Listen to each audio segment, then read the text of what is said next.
So I'm by DP Dough. And this would be a proof of concept that you would grab a little storefront like this in a neighborhood, which is low capital, and then you know the demographics, and then you would put it out there, not because you're looking for this particular store to do well. You just want to introduce the product into that market to see the market response. This is not the long run setup. It's just a proof of concept, like they set up in other places. And then once you prove the concept, you dismantle the store, you take it down, and then you re-emerge in your structure because you understand the demographics of what they like, what they didn't like. And so you scrap that concept because it was just a proof of concept. And so there's no DP Dough anymore. That was just your R&D, your research and development. And then you emerge with the full concept, which has a clean name and a perfected good, like Calzones, that is perfected. And you re-emerge, and you have none of the negative because that went with the proof of concept. All the little fires, all I don't like this shit, all that went into that, which was scrapped. It was just an R&D project. So you're renting it out to eventually terminate it. So you are already setting up to burn all the negativity related to it. What people didn't like and what people liked. So you can separate out all the good, dispose of all the bad, correct anything that was negative in the emergence of the true product. So you can do this for a restaurant. So you would create like a Chipotle, and you would put it in a particular area, and you would sell it, market it, and see how they responded to the different types of colors, the different types of images, whether they liked the Pillsbury Doughboy, which I love, or the Goodyear, BF Goodrich, I think. No, Goodyear has but they have the tires. It's their own Doughboy, but it's not copying. You can see the Goodyear tires. And so, again, it's a Doughboy, but he wears a sailor hat. The Pillsbury Doughboy wears a chef hat. He's wearing a sailor and so on. It's different. Similar, but totally unique. There's no confusing them. But the whole point is, you don't see it at Goodyear stores where they give those little things to kids, do you? Or they have outreach to children's hospitals and that, and they're like, we want to give you some Goodyear dolls. This is what I set up with MetLife. You know Snoopy? I love Snoopy. But we are going to have a blue Snoopy and a pink Snoopy. As my friend John, who worked with me, he wasn't to work with me after I got terminated still.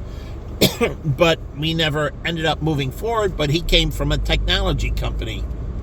But he understood we were going to go into hospitals with newborns and give them a gift basket from MetLife. All the maternity wards, it's just a gift basket. A little Snoopy for them to put in the crib and that stuff they would need. And it would be just courtesy of MetLife. That's it.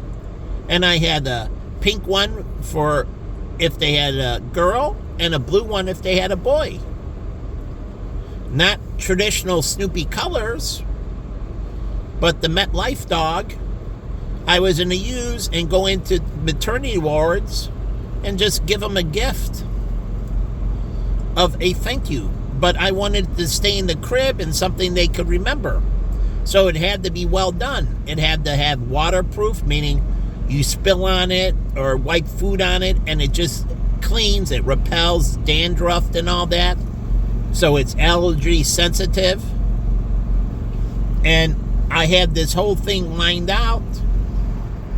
And we were going to go in and start going into children's hospitals. Sick kids and also nurseries. So expecting parents and that have the babies when they have them, and they would get this little basket from us saying, congratulations.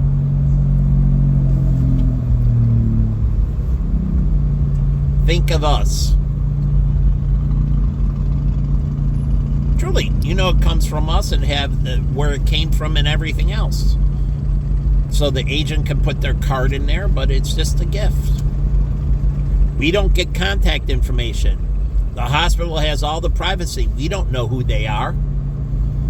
I already thought all that out, so it doesn't violate any privacy. It's a pure gift. But if they want to, they can reach out. Here's the card. It has the scan. They can go to a website, calculate if they want insurance or anything else. But it's a pure gift. But it's a gift at the right time where they're thinking, well, I just had a baby. Maybe I should get some insurance. So it's just like doing the commercials at the right time. Somebody thinking of food, you do the commercial at the right time and they want to go out. It's just like a strip club. Advertising at the right time of night on TV or the radio saying, come to Rick's Cabaret. I would do TV, internet advertising, social media,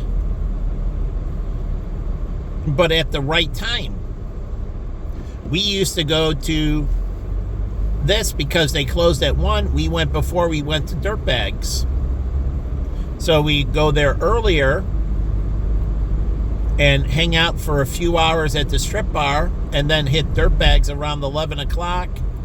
And 11 to 1 is when we hung out at Dirtbags, and then we would hang out at somebody's house after, because bars closed at 1 o'clock in Arizona, but they moved them to 2 o'clock in California finally.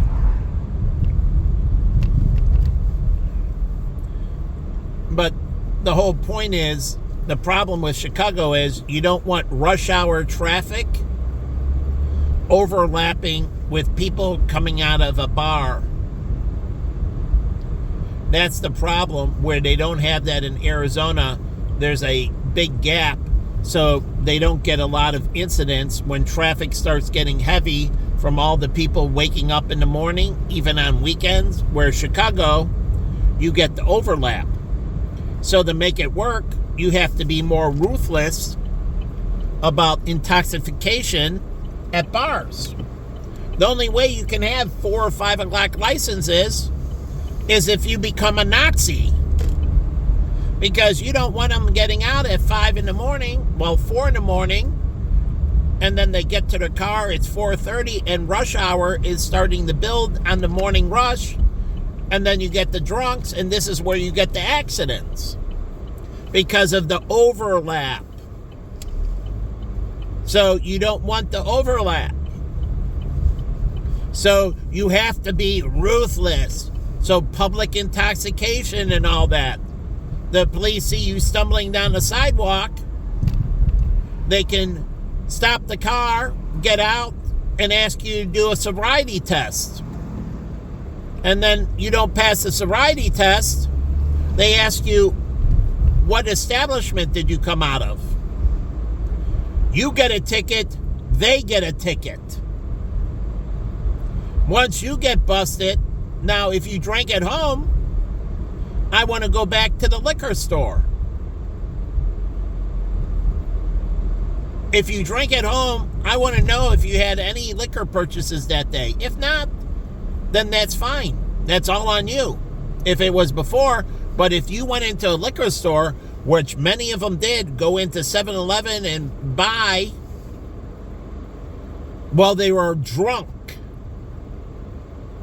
Why do you think my roommate, Al, took the keys? He wanted to go to a liquor store buy more booze. I refused the keys, and then an altercation, and then I had to discipline him, and then I went to bed because I had to get up, and he stole the keys and went out and bought booze anyways and crashed the car. He was too drunk to drive. I wouldn't give him the keys, and yes, I had to knock him out. He kept on coming after me, swinging and attacking me, and I kept on pushing him away. But I warned him. I told him, if you keep it up, I'm going to be aggressive, basically. And so he did. He swung at me, tried to get me again. I jumped over the couch. I did everything to avoid him, and he kept on coming, and I hit him, and he went down. He went vertical, too, or horizontal. Oh, I hit him hard. I hit him so hard, he went horizontal. And then he hit the floor. When you can do all this and you have, mass times speed equals force, well, when you can do that and you can move very fast, look at Mike Tyson. The reason he was so deadly, look at all the muscles. Unlike Evander Holyfield in that, Tyson was more deadly. He had mass and speed. Look at those biceps and everything. Tyson had a lot of muscle mass. He was smaller than a lot of other people. George Foreman and all that, Tyson had more punching power. And he could have eaten them up. That's why, yes, you got to give it credit. Mike Tyson, he was lethal. And that's the point with Robin Givens. When you have somebody lethal and they don't have the discipline, unlike American Sniper. Just think about him if he wanted to, get on a rough and start sniping. He had PTSD and everything else, but he had a loving family and kids and everything else. And it makes a difference. But you want to say, Michael, you can't have a girl, you can't have a family. It doesn't make a difference. It makes a huge fucking difference. That's why God said, if I don't get the girl, I don't get the family, you're all fucked. Keep your LGBTQ away from me. I used to have a thing called gaydar. And if I noticed somebody was gay, I moved away from them. I don't want your presence. I don't want your company. I would move away from Tim Cook. He's like, let's talk about Apple and that. Go fuck yourself, Tim Cook. Stay the fuck away from me. Truly, I don't give a shit. Stay the fuck away from me. I'll go talk to Bill Gates or Mark Zuckerberg or Warren Buffett or Charlie Munger. Somebody that I agree with, that has the right habits. And oh yeah, do you know Warren Buffett's wife died of cancer, just to let you know. So Warren Buffett should be very much on anti-cancer. And you think his 3 kids, 2 boys and a girl, would be as well. Just like Lute Olson's kids.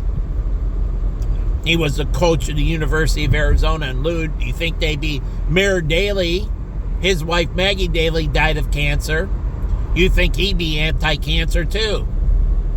All these people that lost these people, like Simon, his 2, would want a successful solution to not make cancer happen.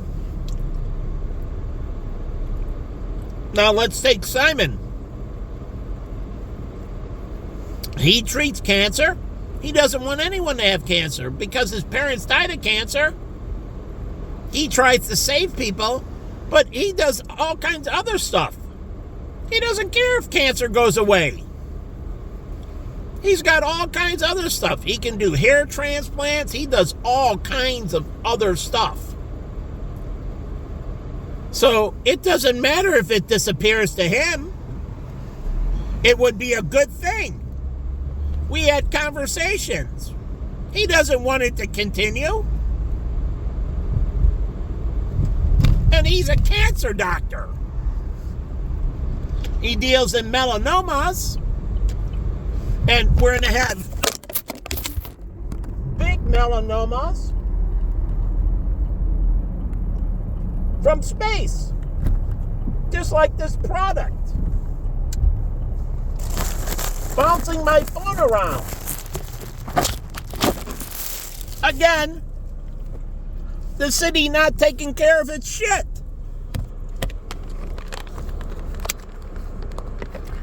I don't care if I perfect suspensions. I don't want this shit to happen. That's unlike you. My heart's pure. There's all kinds of off-road suspensions. I can make it from lunar landers and many other places. I don't need your putridness. You think of a mind of the gutter. Man, I need all this negativity. I think of the mind, I want to wipe it all out. I don't need any of this shit to survive.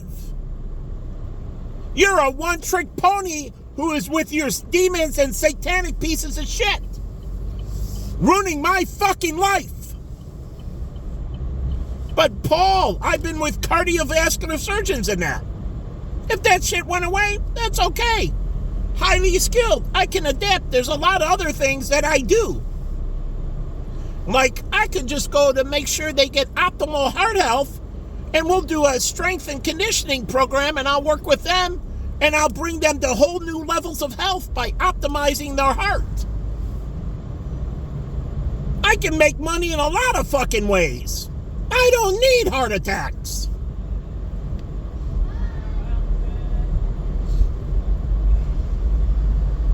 So you think with the mind of Satan.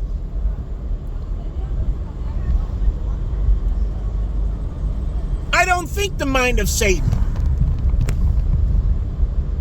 I prepare for the worst, and that's why I create the systems, but I want the best.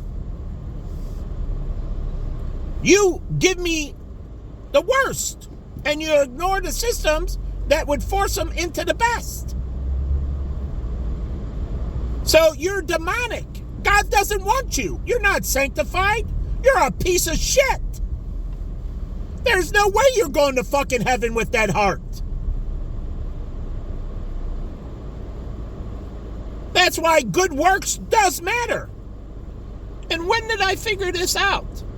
Me and Jen. Because all those people that weren't Christian, would their good works go unnoticed by God? No. Just like their bad works don't go unnoticed by God. And so they are allowed to perish and be in a state of excellence. Still, there's a little bit different in your states. As we understand state of matters, there's many different states.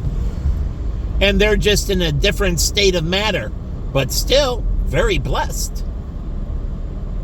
God is not unfair. He gives your choice of states of matter. Talk to any physicist. Take them with an astrophysicist, and they'll tell you the different states of matter.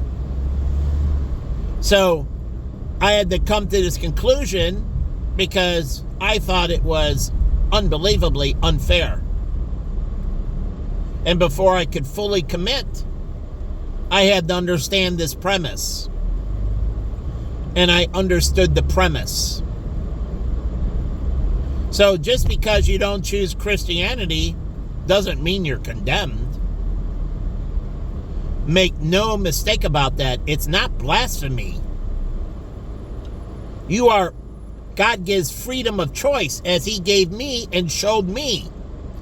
I didn't have to choose Christianity. I could have went in many other directions. It was my choice. So he gave me free will, and it was a conversation. Well, time to make a choice. And I chose. But it's a different state of matter. Understanding what happens to those that choose otherwise and how they go about. So that's why the Hindus with, the Dharma, the Moksha, the Dharma, and so on, the good works, the Dharma, to get the Moksha, but state of being, Buddhist, it's the same thing. It's a different pathway, and God is not unfair. But he doesn't care where your wickedness comes from. So people think, oh, I escaped because I'm Buddhist or Hindu and that. No, you don't. You burn. So he doesn't care about agnostic or atheist. You're evil, you burn.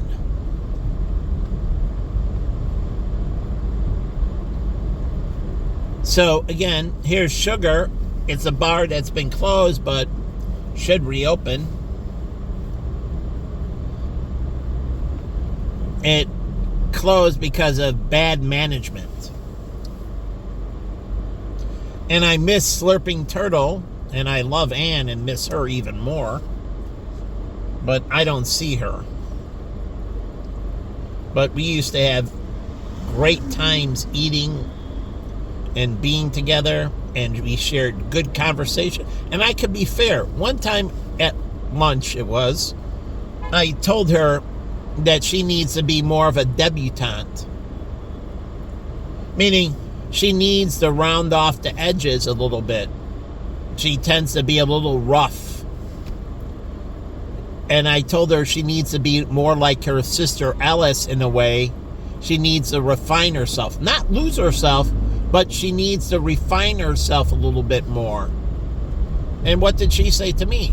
She's like, yeah, I know. Alice is more smoother, more refined than me. And you're right, I need to go there. But that's all I talked to her about, her refinement. And one time, she said she came from a client, and the client did a circle. Here, let me show you. Looked at her and went like this. Did a circle with the fingers and said, you're looking rounder. What did the client mean? You've gained weight. The client was worried about her and her health. She didn't get offended, but he did say it in a nice way. You're looking a little bit rounder. He did it with the fingers around her face, and she's like, yeah, I gained a few pounds. But sometimes people are unaware when they drift. When you drift big, you're aware because the pants don't. But starting of the drift, you're not so aware. And she's like, yeah, I need to address it. And it was kind of a funny way. We laughed about it. But he was trying to be very diplomatic and not, make her sensitive. He was trying to make sure she wouldn't become sensitive, rejecting the information and saying, fuck you. And he was, because he cared about her. And he noticed that she was getting a little heavy, and that wasn't good for her. He didn't want to date her. He was a male client, but he was a good friend, and she did good real estate deals for him. And so he wanted to return the favor by watching over her, protecting her, making sure she was aware of her circumstances. Here is Tao. Now, can they open this in Asian markets? Truly, Asian markets. Chinatown in where? New York.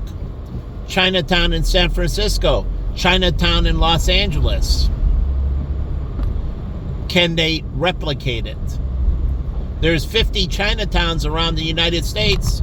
They can open 50 Taos. Do you know that? That's what it does. It's a beautiful place on the inside.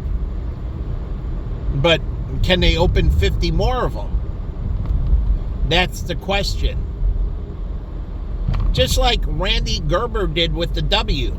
He had the W Los Angeles, the W New York, the W Chicago, the Whiskeys. It's not the W Hotel. His W was the Whiskey. Whiskey Sky was Chicago, and it was on the lakefront, and it was on the top floor. It had a beautiful view, and it was popular, and one of my friends ran it and worked for him. And again, the W's, because of his roommate, went to him. Who was his roommate? His roommate was the CEO of Starwood. And what did he say to Randy? He said, I know you're good in nightclubs. Truly, Randy Gerber had successful nightclubs. Not based on him or Cindy, but based on truly popular places that New York people like to hang out. And so he came to him, he says, I have an issue. And he said, what is the issue? He's like, I'm trying to create this 2030 type of atmosphere. 2030, 21 and above atmosphere. And I'm going to roll out these hotels called the W. They didn't exist. He created them from scratch. But to make them work, and they did work, he said, my friend Dominic had a New Year's Eve party, and Billy Deck did at the W that's here in Chicago. There were a couple W's. I went to it with Jen, and I showed those pictures from the W. I brought Jen and Rob and many others, Vetus and many others, to the W. I bought a bunch of tickets that Billy and Dominic, now, they were together because it made sense, but they didn't like each other. That's why they didn't do another, but again, they were together and worked together, and it was very successful, but they got along out of necessity, and once the necessity was gone, so was the friendship, meaning the collaboration. They didn't choose to do others. They didn't think about, but they could have done it annually at the W every year. And Billy Deck and Dominic could have had this repeating thing every year. They do the promotion at the W. But they didn't think about it. They just did it as a one-time. They made money, and then they dissolved it. Just like Billy Deck did the thing at the food court at Water Tower. He did it once and then never again. I look at repeating concepts. The first time is a refinement stage. I try to get it right, but I refine it. Next year, it's going to get better. Just like my friend did it at the Drake Hotel. And he runs a magazine here, Chicago Scene. And I went to his party, Teddy's party. We used to hang out. Was a good friend. I considered him a good friend. And we got along great. We had good conversations, and I went, and I didn't drink much because I wasn't drinking then, and I thought they should have had an arm bracelet for non-drinkers. That's when I came up. I'm like, you should be able to go to a bar. It was all you can drink for the tickets. But, again, it should have been a lower ticket for non-drinkers. I was subsidizing drinkers. I only drank at this, truly, that night, I only drank Diet Cokes. I don't think I had a bottled water. But I thought, wow, it sucks for me.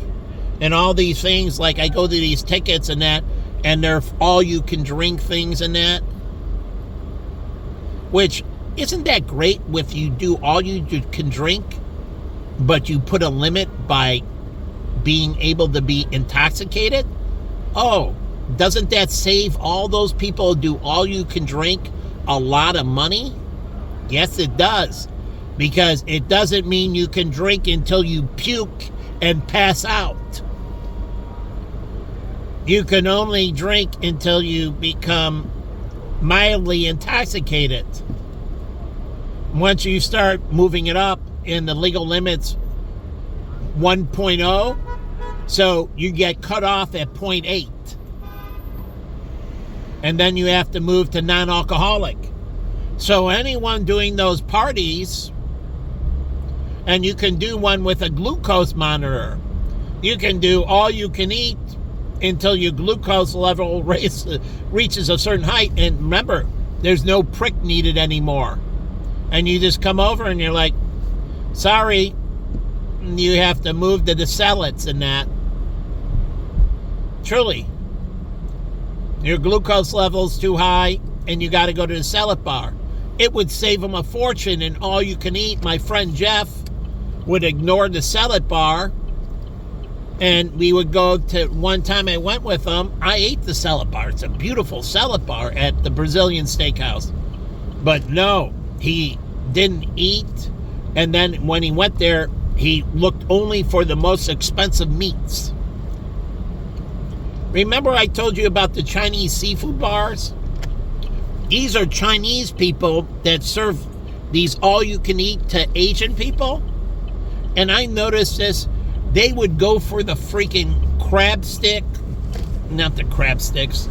They would go for the crab legs and they would just go to town. And every time they came out, they would just wait. And it was an all-you-can-eat.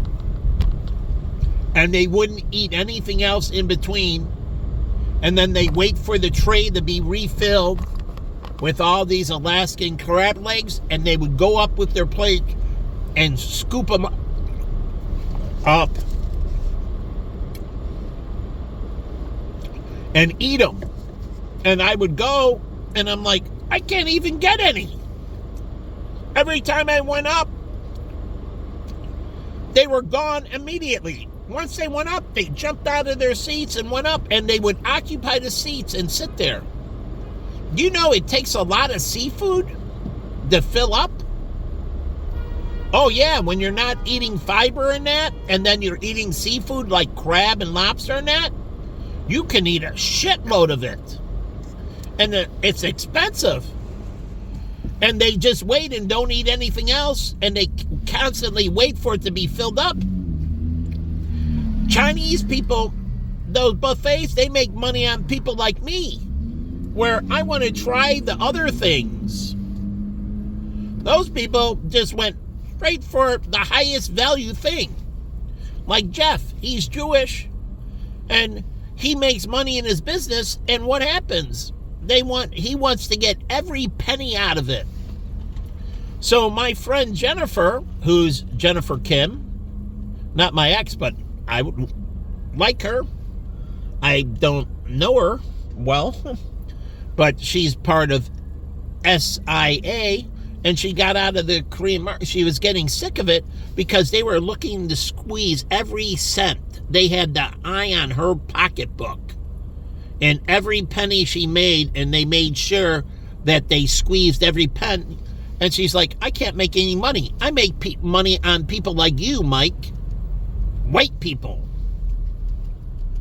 I'm not saying all white people. Jeff's a white person, and he'll bleed you for every freaking penny. Because they have such an eye on your pocketbook, they're not looking at the value you're delivering. Not at all. They don't care about the value. They're looking at how much they spent. I look at the value I receive for the dollars. It's a big difference. So she said, I'm moving out of this market because they look at how much I make, not the value I give, and all the soft stuff I give with the planning and everything else, they don't account for. It's just like this society. All the soft shit that I give, they don't account for. That's called the intellectual properties. And they give an account to like this piece of shit. They give him more value. He's a scumbag in my book that should be crushed. Yeah. And then they act like they're doing something right. Like, what are you saying? That's because their countries are a bunch of scumbags who break the law. Why do you think we had to go into the military in the Middle East? Because they were such law-abiding individuals? No. So what did they do here? They ran planes into the building. They're not law-abiding individuals. That's why the founding fathers, who came from extensive war, they saw war, they saw it here, and they said, you can't break the law. It's mandatory to follow the law. We set the police, and they're supposed to whack you. It's under the Constitution. And they understood that. They want a peaceful, orderly society. They don't want friction. These mothers are supposed to make sure there's no friction. So I worked the door in a nightclub, and I set up everything, and we followed the law to the T. And I had a board of 4 police officers. 2 Hispanics, a white male, and a black male, Hispanic female. And we went over, and I carried that through working in the clubs. We did everything perfect legally. Perfect. Even my owners left me alone. They told me to do something. I said, it's illegal. I'm not doing it. They're like, okay, you handle it. And I did. We only dot our I's and cross our T's. I don't want any lawsuits. If you drive a lawsuit, I fire you, and then I'm going after you to collect on the money we lost in the lawsuit because you broke the fucking rules. I'm going to punish your ass. I'm going to get every penny back out of you.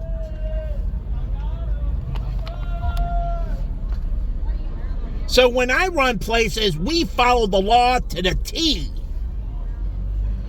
Anything, I was happy. When I fired people, I never got a wrongful termination suit from the Social Security. Whether at Charlie's or Baja or never. Because I dot all my I's and cross my T's, and they're all valid terminations. I had my corrective action, what I was trying to do with them, how I was trying to help correct them. It was willful neglect, willful disobedience. It was a no-brainer for termination.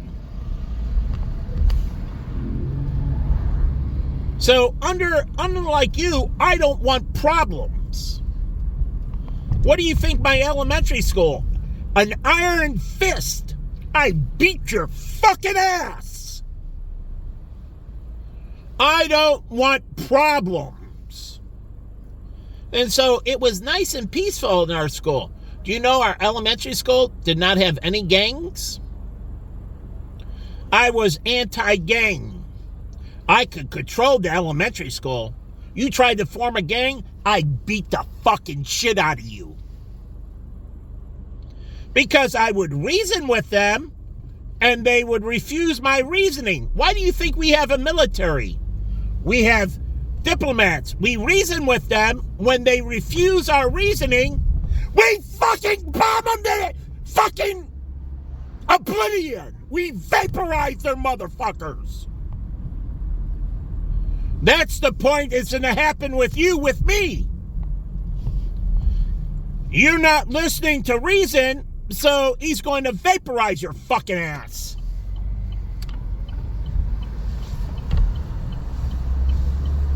Willful neglect. But our founding fathers came from all kinds of conflict, and they didn't want it anymore. They wanted an America that worked.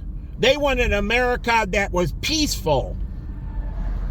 Truly, they came from being wrongfully thrown in jail, wrongfully persecuted, and I mean wrongfully. And they didn't want it. They wanted things to be done righteously. They came from a religious persecution and many others. Overtaxed and poverty. Truly, they were poor and the state was overtaxing them.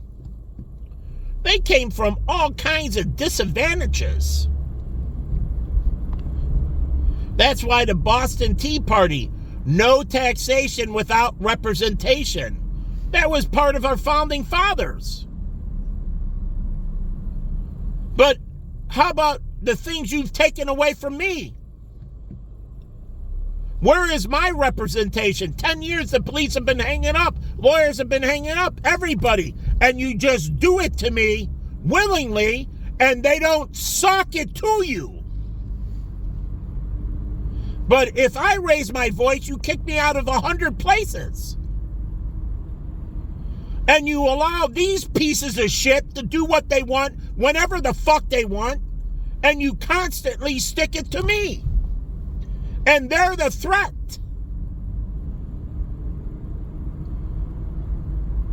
So you watch 9/11, they came in on visas.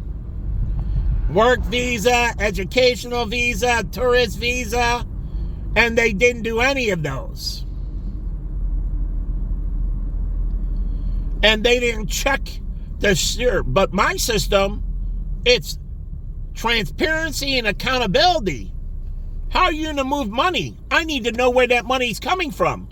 So you can't be a terrorist setting up an apartment in Chicago and then having money to go out and do training and buy explosives, because I know you're a poor-ass motherfucker who came from a small town in the fucking Middle East, and you don't have that kind of money.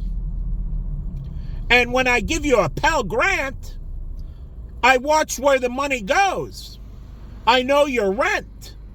I know how much book costs. I know how much tuition is. I know where the money is going. So I know your margins. So the Department of Revenue, city, county, state, federal, and I've given you the systems. So you know who these motherfuckers are. The drug dealer. How are you buying those parts for that car, mother? Truly, I know your mother's income. I know your brother's income. How are you getting those luxury couches? Truly. You're living way beyond your means. They would have found this out with Bernie Madoff and what he paid. Oh yeah, another fuck up of the IRS. They didn't understand Bernie Madoff with his fees. See, not only did they not check on his return, the IRS should have had all those trades verified. All those scammers, they have to have trade confirmations. They can cross-check with the exchanges if those trades are ever made. Because now it does, and it has been, even at Bernie Madoff, as I know from Vanguard, it traces right back to the source of who made the freaking trade.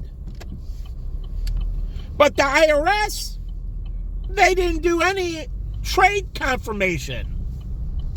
And they would have seen in his tax returns, not correct. Because even if he said he made these trades, that's how banks say, oh, we got all this under deposit.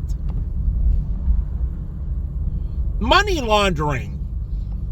But they look back at the know your client and like, that person doesn't have that kind of money. So they shouldn't have those types of deposit on the books. So they can trace the deposits right back to the customer. And then the customer right back to the business. And then the business right back to their vendors. So you can't have a shell company because you have to have a lot of vendors. Just because you give me vendor receipts, every vendor receipt is checked back to that businesses and their tax returns. They have to give a ledger of where all the money went. That's why you get auditors looking at that. And the IRS is supposed to be working with all the auditing firms. Those auditing firms are self-regulating organizations. They're the IRS's grounds on the boots. They're the IRS soldiers. Deloitte, KPMG. Truly. So they don't have to hire 20 million government employees.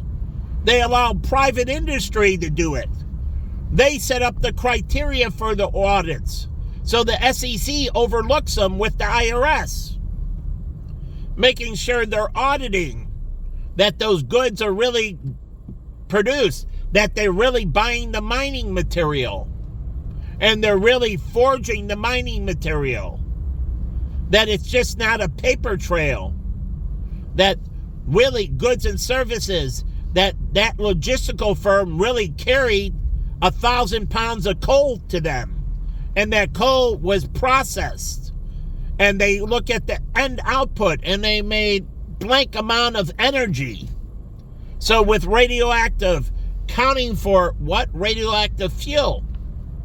You know, as the IRS is supposed to overlook, in the return is how much energy did you produce? And how much radioactive scrap do you used to have? All this is accountable. So Bernie Madoff, the IRS didn't look at his lifestyle compared to his fees. Because trading cost a shitload of money. And Bernie Madoff was living way beyond his ability. Oh, he had such a lavish lifestyle, all those parties and everything. The champagne, plus the IRS didn't understand, he was purchasing a lot of illegal drugs. So he was spending money, shitloads of money on illegal drugs and call girls. Do you know Bernie Madoff paid for a lot of call girls and a lot of illegal drugs? But the IRS didn't justify the money. And they would have saw, well, your party, you had blank expenditures. I can see where the booze came from, the catering, blank. Where the fuck is the other $100,000? There's a spot that, oh, you bought drugs and prostitutes. I need that count. That's the Al Capone scenario. Al Capone didn't account for it. How he was buying booze and crates and logistics paying for. So now they call it racketeering. All the things you're supposed to claim. And when they don't claim them, it's tax fraud. So they're in a catch-22. Because when they claim them, they go to jail. When they don't claim them, they go to jail. The point of it is to prevent any form of crime. That they got them in a rock and a hard place, and they push the rocks together and kill them. It's supposed to be a squeeze play where it's impossible for them to exist. You pop them.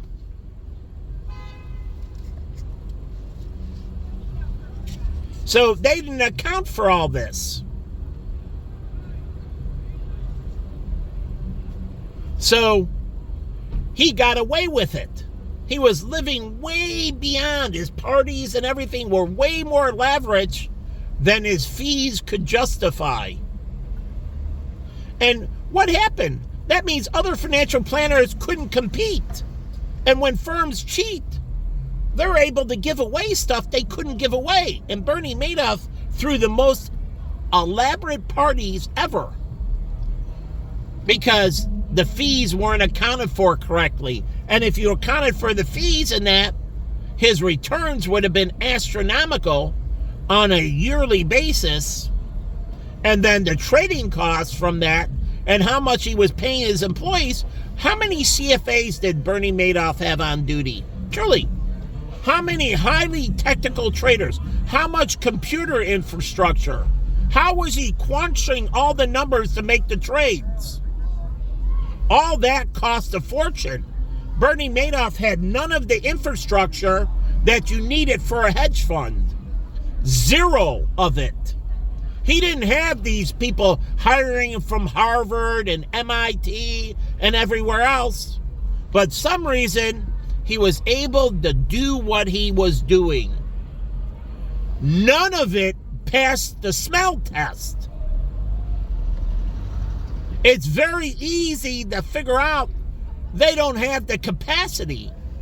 It's like the fake solar companies in China. Where are you getting the intellectual property?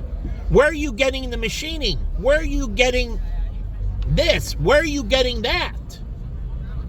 But the NYSE, they didn't do the smell test. Where is your end client? Who is purchasing? How much are they purchasing for? They made up everything. It was just a ghost company. And they put shitloads of ghost companies on the exchange. American taxpayers were defrauded of unbelievable money. And then the Chinese, and this is where I went against them, they didn't want free auditing. I don't give a fuck if you're a communist system. Then no one can buy your stock. Either it's fully audited by independent auditors, or your exchange cannot work on the world. The International Monetary Fund and others shut it down. You have no access and no one's allowed to buy anything from your exchange. It's fucking cut off. Because what did they do? They're like, we don't want KPMG here. We don't want Deloitte here. We gotta verify your shit. It's national security. It's not. It's international security. You're trading stock all over the fucking place, and I gotta see what the fuck you're doing. And if I can't see, then you can't have any of this. You can't issue debt. You can't issue stock. You can't get anything from banks. You can't get anything from anyone. So it forces the Chinese government to open up. You can't lie.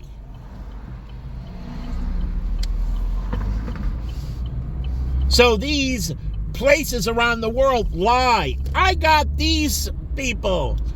How did Bernie Madoff? And that means MIT and Harvard students weren't getting paid, were they? Nope. Because Bernie Madoff wasn't requesting them. They didn't work for them. All that $50 billion plus. He would have been on campus recruiting. Where was his high-end recruiters? Going out and trying to find the greatest of talent, like the Bulls. They have these recruiters and scouts. Baseball. Watch Billy Ball. Trying to find the talent. Trying to find something somebody else hasn't noticed. That's what the scouts are doing. They're trying to find somebody else who was miscalculated by another. I came out with a group called Scoutware that I got him in connection with Jonathan Reinsdorf to do all this analytical algorithm calculations to see if that person was a potential prospect. I wanted to relaunch Scoutware. And I approached when Mitt Romney lost, the lawyer who I was working with it, and I told him I wanted to relaunch Scoutware. I still have my connections with the Reinsdorf and other people and professional. And now I can perfect the algorithm. But people don't listen to me. I can project out who they're going to be into the future because I know all the data inputs you need. The fast twitch, the slow twitch, to the dietary habits. Oh yeah. Where do they live? What do they eat? Where do they work out? I know exactly what to program based on their lifestyle to anticipate who they're going to be. And so I wanted to relaunch it. I still have my shares. But they didn't. I was at Mitt Romney's thing with the rest of the Republicans when he lost to Obama, and I was pissed. He didn't attack Obama in certain ways that he should have. He could have tore him down for all the terrorist stuff and everything. He never brought any of that out. His failures all over the place. But again, I wanted him to win.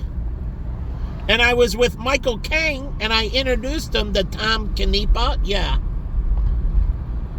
and his Scoutware. It works. And so I wanted to relaunch. And we could have rolled it out, not just in sports, we could have rolled it out to HR firms. You're looking at an MIT person. I'll tell you exactly what type of employee he's going to be. Is he going to be a good hire from Harvard or MIT or Stanford or Princeton or UCLA? Or he really doesn't fit your system? You can still move forward, but we would give him a low grade on fit. Better off going somewhere else. Not for you. But again, it's like the casinos, Rivers and Bally's. They're casinos, they compete, but also they don't compete. There's driving distance between them. How far does somebody do for an average commute? Some people just like things right outside their door. Some people are willing to travel. And the thing is, Bally's doesn't have enough to cause people willing to travel. That's why people go to Vegas. It's not the gambling as much. They go like Taj, the pier in New Jersey. It used to have big fights, like the heavyweight fights Vegas sells out for and that. Things they can't get anywhere else. But you have to be worried when you do the pay-per-view, because then you don't have to travel and you can create the own environment in a bar and other places. So there's a trade-off when you're paying for a big fight, how much pay-per-view they can do. And remember, they count heads. Remember, they did the auditing in the Mayweather fight, and they found bars for having too many patrons. They violated their occupancy level. They bought a license for 80 people, and they packed it with 200. The auditors went in. Oh, yeah, they audited here in Chicago. And I know for a fact, and they hit the bars with another cost for 120 additional people. They're like, what?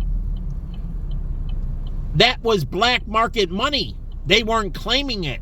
It was going into their pocket. Like the cover charges at a door. You have to know if a bar has cover charges or not. A lot of these places pocket that money and never claim the covers at the door, because it's hard to track compared to liquor sales. And they don't track comps when they waive covers, like at VIP. Oh, I guarantee you they stole a lot of money related to cover charges. They had a register, but how much did they really record? Because I think it's funny when people comp covers. I had to write down comp drinks and why I comped the drink, who it was going to. If I had a drink spilled, on the spill sheet, where it spilled, why it spilled. I had to account for all this stuff. It goes into my profit and loss statements. And I need to know the numbers to see what they're doing. That client, I pull them up and look, how much did they spend? That's what Vegas does. It's the same system. How much do they spend? Depending on how much they spend. Do you know they do this with wholesalers? wholesalers. Now, they can give you a little goodwill, but they pull up how much you spent, meaning how much business did we get from you? How much revenue did you generate? I talked to my John Hancock and other ones. That's how much they can give me. There's a budget they have, and they have to look at how much are you making us. Because depending on how much you're making us is how much I can give back. It is a ratio. We make $10,000, I can give you $100 back, as an example. And they have the ratio, and they're held accountable. They get fired. I know wholesalers that got fired. They spent money, and the money didn't get a return on it, and that company fired them. They're looking at every dollar going out, and they want to see how much that dollar is making me back. Show me where it's buying goodwill. Show me where this person is worth the investment, and I'm going to get future revenue. That's what the Pell Grant is and the MAP grant. I want to know my fucking ROI. But when you have wetbacks, crossing the Rio Grande and you get wet because you're illegal, well, you're not in my accounting system. I don't have you in the census data. And you're wear and tearing on my society. All those people living in those places, and they're wearing, tearing, flushing the toilets because they go piss and shit, all those illegals. And I look at the infrastructure in LA, and I'm like, wow, they have a lot of unaccounted for people, and they're flushing their toilets. That's a shitload of water usage that I can't account for. Where the fuck is the water going? Truly. And then my sewer systems are overflowing because I have more shit and piss than the numbers say, because I have hundreds of thousands of illegals shitting and pissing into my waste system. And I can't account for that. I can't account for the food. I'm like, why are inflation? Why is there so much demand for burrito places in LA? I don't have that many people that want burritos on my census. Why do I have a lot of taco and burrito sales? Why are those fucking places making money? Where is that money coming from to buy tacos and burritos? That's how those businesses expanded. All those Mexican restaurants were padded with illegal money. Shitloads of illegal fucking money going into the places. That's why they have so many. Because all those illegals buy that food, and they have like the most. And they would have never had that patronage. Not so much Taco Bell, because that's mostly white man food. It is.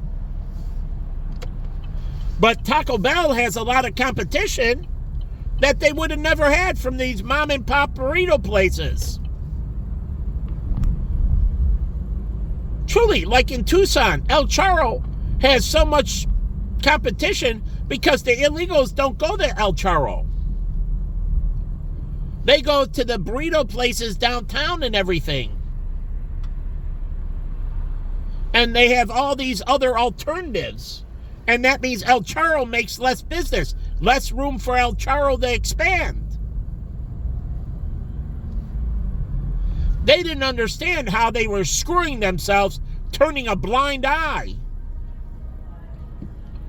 How Taco Bell was screwing themselves. How all of this is screwing themselves. I watched illegals hit cars and take off from the scene of the crime. Why? Not because they wanted to, per se, how do you say? They were afraid about getting deported. But again, allowing them to stay and they get sweatshop labor, they can't buy the insurance. I found this out. You think, oh, we'll just go ahead and make it, give them cards and let the illegals stay. Really?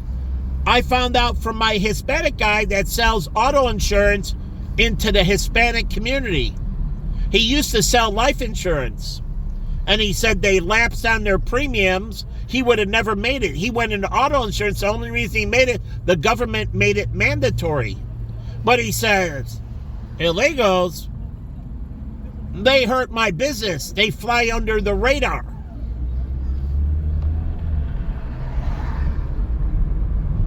Because they can't afford it. They can't afford the insurance. Why can't they afford the insurance? Because they get sweatshop labor wages. Because they know they're not supposed to be here. So they underpay them. What was Miss Park? Exploited sex and manual labor. And so they exploited it. That's what they were trying to do with slavery. But the North turned a blind eye originally. And then Lincoln, he can do the numbers. He's like, hold it, slavery is costing us how much in tax revenue and how much all those poor whites are costing us in social losses. And we have all this going on. And he's like, nah, send in the military. And if they don't conform, kill them all. Like this fucking bum, black bum. They should off them.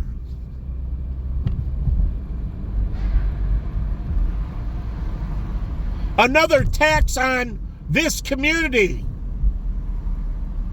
He doesn't live here, does he? Because Pacific Garden's all the way down there. And he's coming looking for a free handout. That's another social tax. Illegal social tax. They have no right to ask me for a fucking dollar. It's an illegal social tax. And the blacks have been pushing their trash into this community all over here, shitting, pissing, robbing. My friend got robbed by some black homeless people.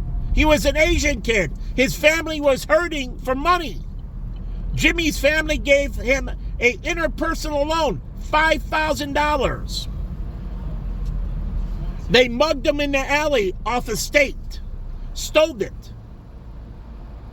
Jimmy's family couldn't afford to give him another $5,000.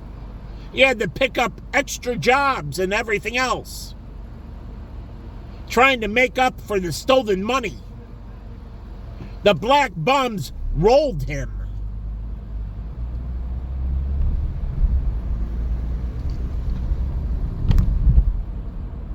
So, you don't understand. That's what they were doing in Orleans. All those bums in Orleans, off of Bourbon Street, look at the crime rates. I knew this when I went down there the first time I lived. They said stay away from the alleys and everything. Stay away from the bums.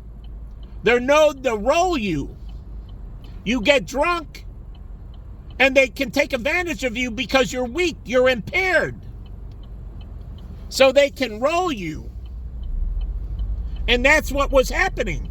That's what happened with Lincoln Park. Before, Lincoln Park didn't have any bums. Oh, yeah. You can go over Lincoln Park and people would pass out drunk on the street. And Lincoln Park used to be so safe. No one got rolled. And then they allowed the bums to come in and that. And people would pass out and they roll them. They didn't want to work for the money. They just stole the money. They're not sheep. They're fucking predators.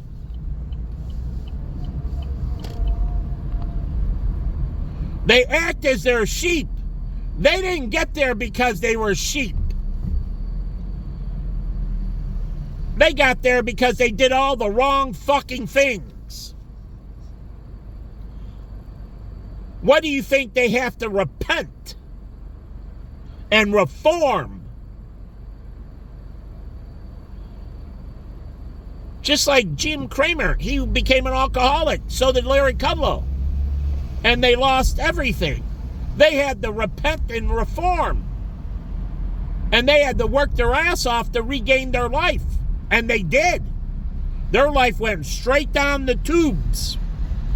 And then they busted their motherfucking ass. Both of them are sober in that, but they had to work their motherfucking ass off. So did Robert Downey Jr. He went right down the tubes in jail, lost everything.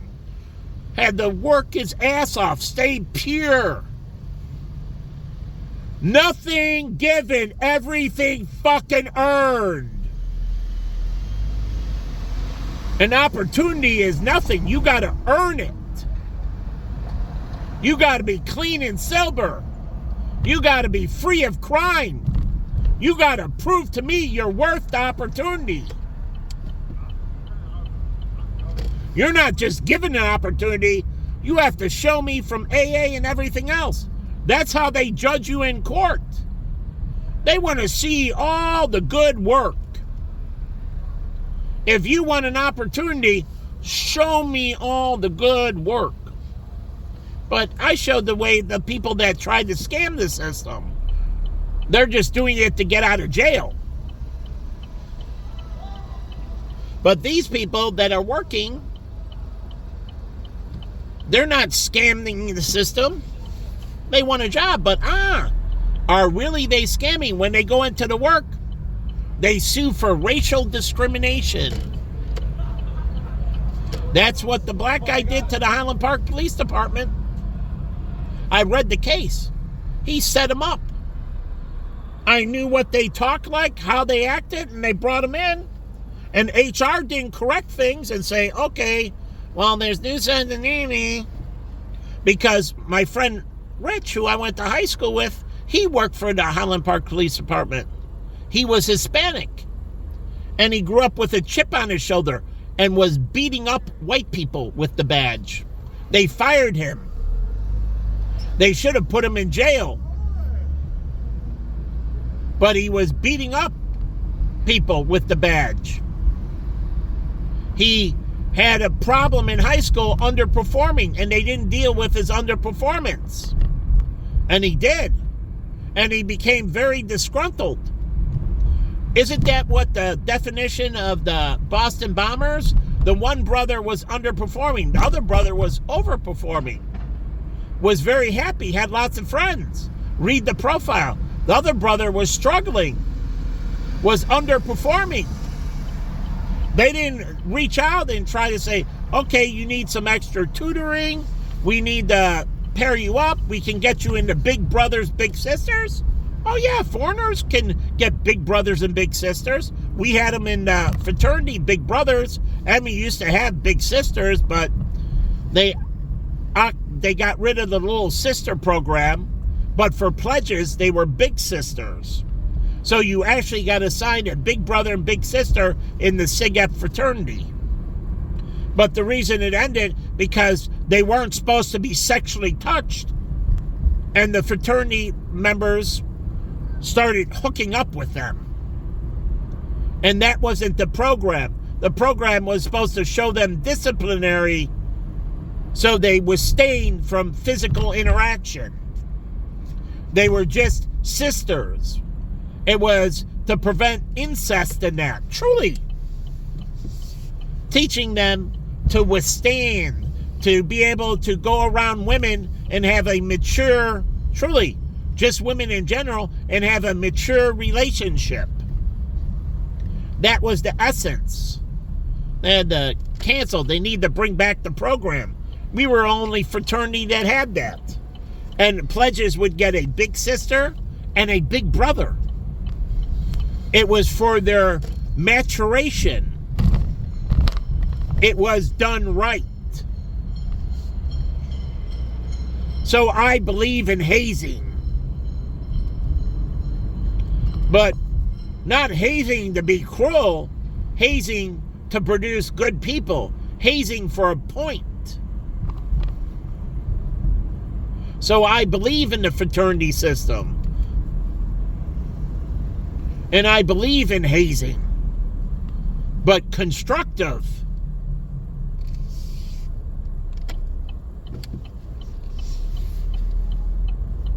It's supposed to build them and make men, turning boys into men. That's the part of the program. And that's the part of fraternity and sororities, turning boys and girls into ladies and gentlemen.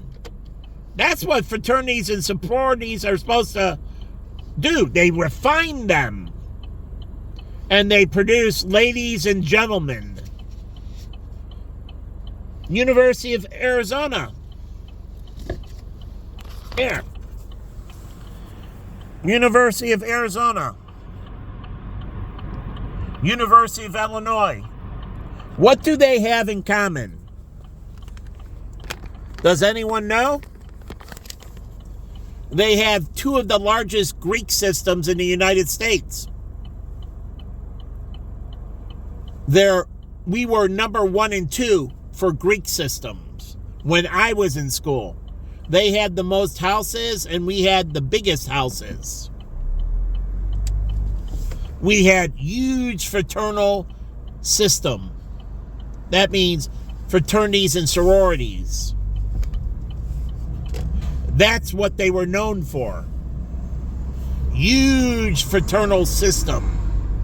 Lots of fraternities and sororities. Number 1 and number 2. And we used to call people that weren't GDIs, goddamn independents. And that's what they call them. Republicans and Democrats call them. But I just call them GDIs, independents. Not GDIs. I skipped the G. ID. Independence, anyways. GDI. I call them just DI. Damn independence.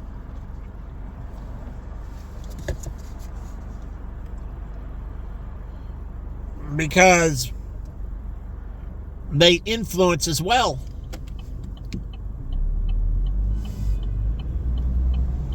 And so you can call them just I for independence, but I did DI, damn independence.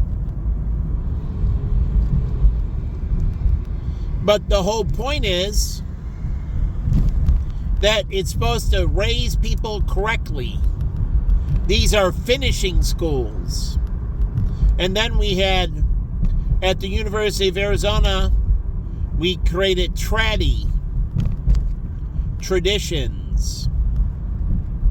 That was for people really in graduate school and that, and PhD programs where they're not living in the fraternity house, they're not doing the undergraduate thing, they're doing the graduate thing. Traditions was created at the University of Arizona, short for TRADI. It was for graduate students, and it wasn't different houses, it was just one because the graduate community was smaller. So we just had one house called Traditions. I didn't start it. My friend Andy Lytle and others were in it. It got disbanded, but it was a good idea. But they didn't carry it on to the next generation. But it was a great idea, and it was focused on really grad students, upperclassmen, seniors and that didn't want to be in the fraternal thing again. They felt that was, going to those things were a little bit less sophisticated than they wanted. But it mainly focused on grad students and PhD students. That's the true market for it. And so we had Fiji, SIGAP, Sigma Chi, many others in it. And there can be a women's version for the sororities. This way, women can mentor women, but they can do mixers between the two. So that's why I don't like unisex. So women can mentor women, men can mentor men, and then there's the co-bonding when you get married, dating and marriage. And that's when you get mixage. Men and women, two becoming one. But they're supposed to be totally mature and ready. So again, I'm down here in Chicago by, let me go by the guy who is known for this area. You know who used to own the majority of all this land? Guess who? And I was here when they owned it. The Chicago Tribune. And when they sold it off, I was like, wow, bad management. Why would you sell off all this lakefront property? The Chicago Tribune owned unbelievable amount of land here around the lakefront. They sold it all off. All these buildings didn't exist. These were parking lots and that. During 1990, when I was here at Baja, this was lots and lots of parking lots, and we needed them because we had so many people. You couldn't have a Baja down here. Do you know how many cars we parked? It was unbelievable. We had so many parking lots. We filled to the max. It was unbelievable. So that's the problem that they have at Excalibur. That's why Excalibur could never compete with us. They didn't have the parking. We had so much parking. This building here, where the bowling alley and everything else, this was a parking lot. The building across from it was a parking lot. We had so many parking lots. We had parking lots back there, parking lots over there. And they were all within a short distance of where this Target was. So I'll go down here. But the reason that we could do so much is we had such convenient parking. And yes, we validated for parking.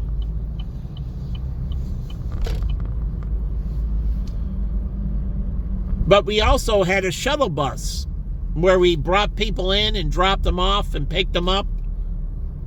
But again, that's why we could do in today's dollars, like now today, probably almost $40 million in sales a year. But the problem is, Excalibur, Fred Hoffman, he didn't know shit about the clubs. He doesn't know shit about running shit. He got there because of illegal drug sales. Not because he was such a businessman.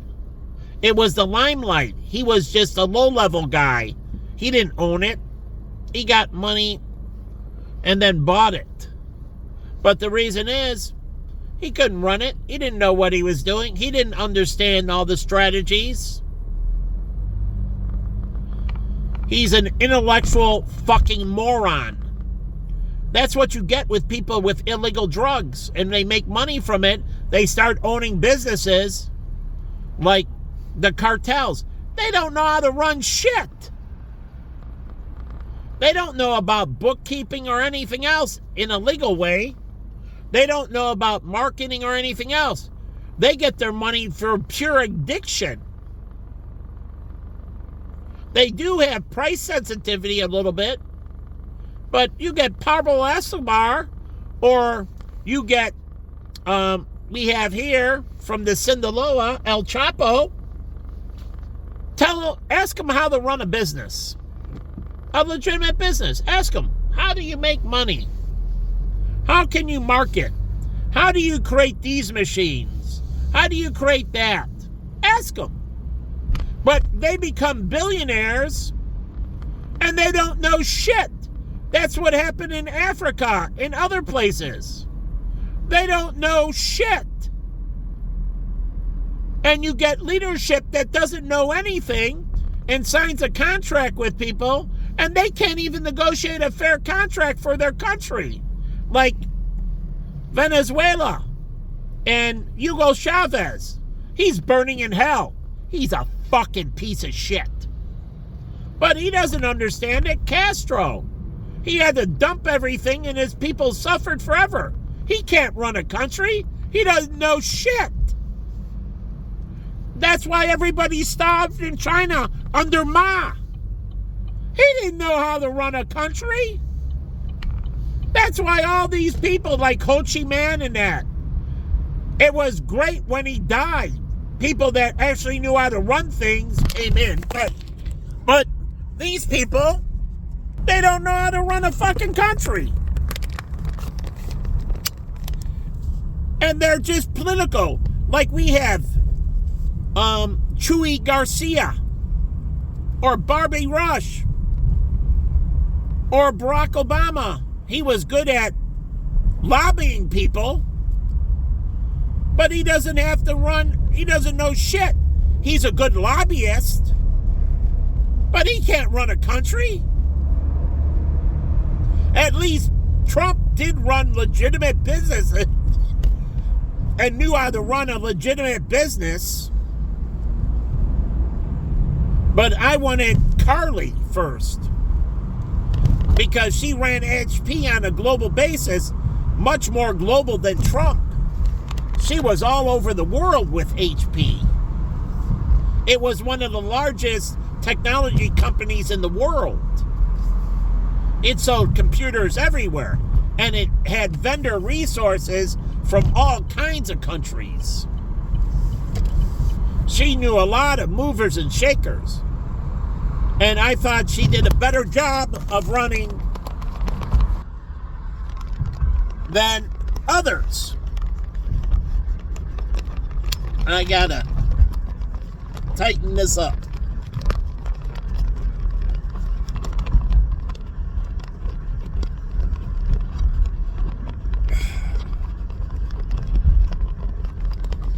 So anyways, she knew better than others. And no, I'm not making a video map of Chicago. I like the scenery. I like seeing in here. Plus, I get to record the cars in front of me if they do shit to me. And I can flip it around if it had better cameras, rear view cameras, because it's in the center catching people trying to do shit to me behind. Self-protection. What do you think they sell tons of these in Russia? People were lying about shit left and right. And people were getting fucked over in court. People hearsay. Russia allows video evidence. All these people were getting screwed over in accidents that weren't their fault because everybody thought they could lie and get away with it. So when they went to court, the guilty party would lie. So the righteous people in Russia had the cameras. But it was because of accidents, car accidents. Everybody lying about their fucking car accidents. The righteous people in China and Russia, they got the fucking cameras. And truly, that was to protect themselves because everybody lied in court. God is supposed to scare you so you don't lie. But you know a believer and a non-believer. But the whole point is, that's why they got him. To stop the hearsay. All these people lying about the shit they did. All the fucking scam artists. Like they used to have a lot of fake people with fake getting hit by a car in that.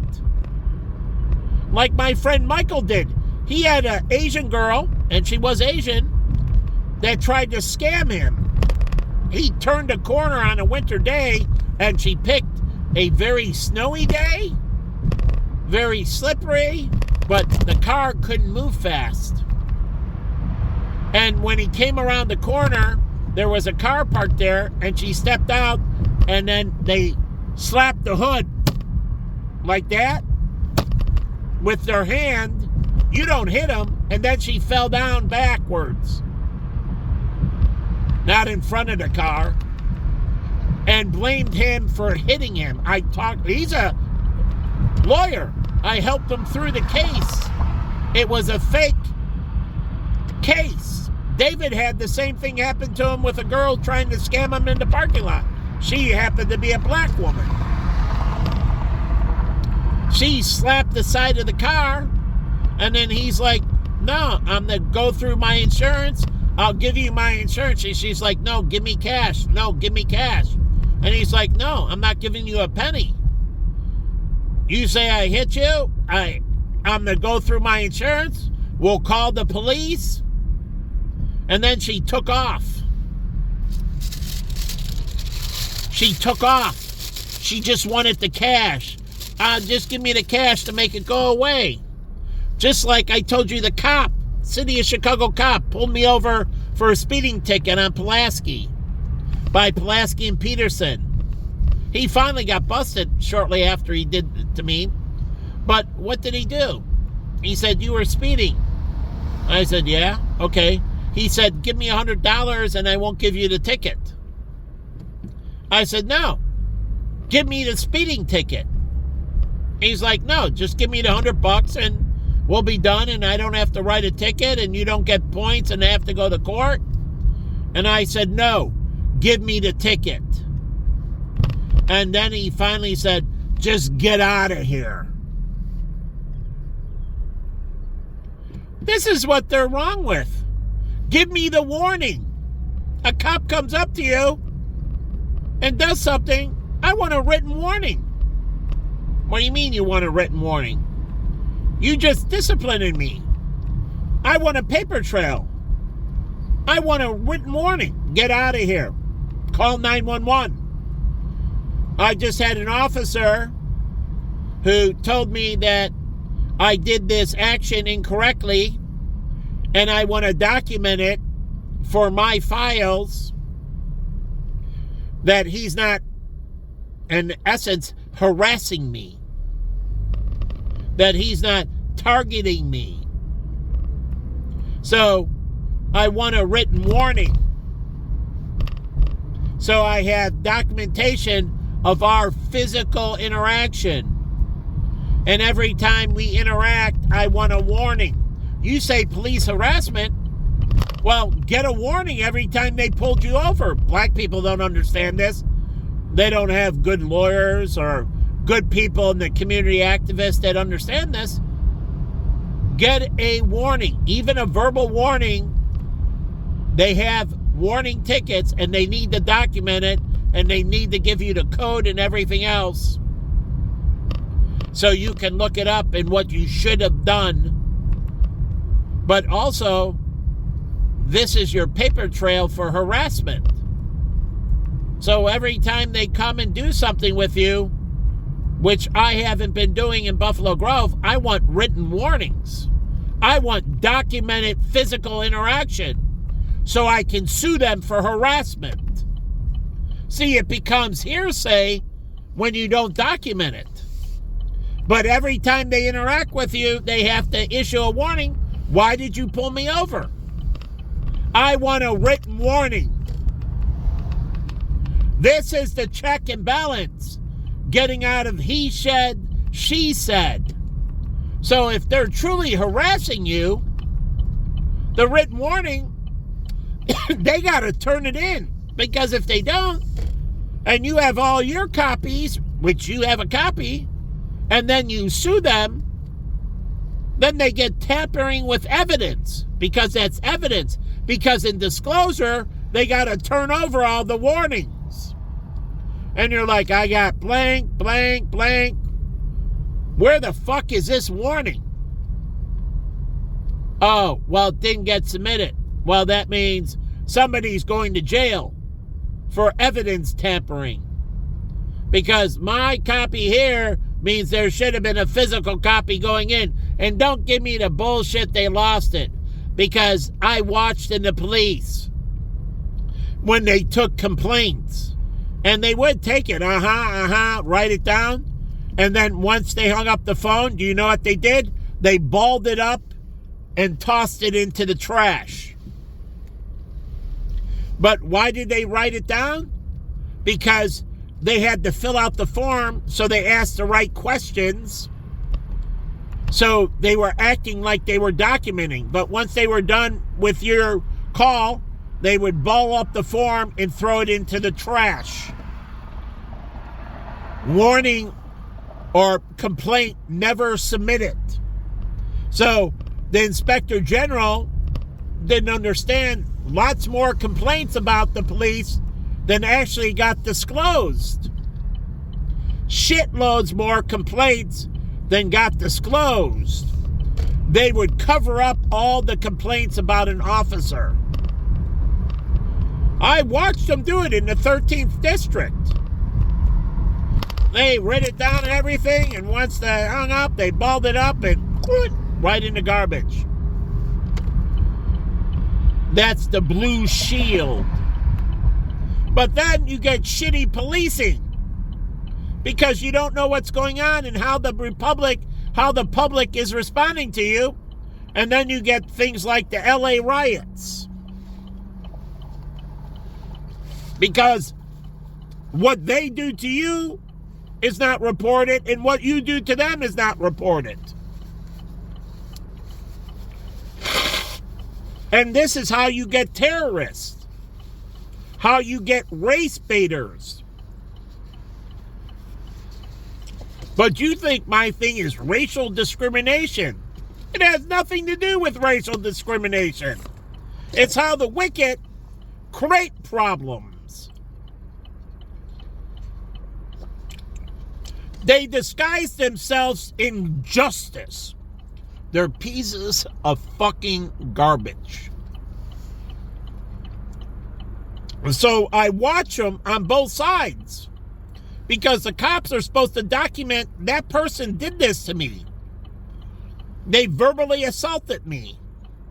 The warnings work both ways. When you do something negative to them, they're supposed to document it.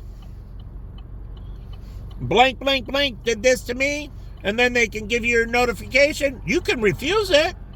You can crumple it up and throw it in the garbage. Your warning, right? You don't have to go to court or anything, but the police submit it to protect themselves. It's a double-edged sword. But now the commanders know what's going on. Because if people are complaining, maybe we need to adjust our police tactics. That they're interpreting as we're doing something unjust, so there's a miscommunication. So now the area commanders can assess what's going on and say, okay, so when you approach them in this way, we have a problem. Because they take it as harassment. It's not harassment, but they see it as you targeting them. Okay, but do you say there's just been a bunch of crime in your area and it was a black male that committed the crime and that the description is so loose that you fit kind of the generic description? Truly. And then black people getting pulled over, yes. All the carjackings and that, you're like, I own this car in Beverly. Well, most Beverly Hills people are white. A few other people, but mostly all white. And then you have a lot of stolen cars, right? And so a black guy getting pulled over in a car, they might think he stole the car. Now, again, it's a double-edged sword, but they're documenting why they pulled them over as well. And you keep your warning. And they have to physically document. You never let them go without a warning. I want a written warning. I need to put in my file. You said I did blank, blank, blank. That catches all the bad actors.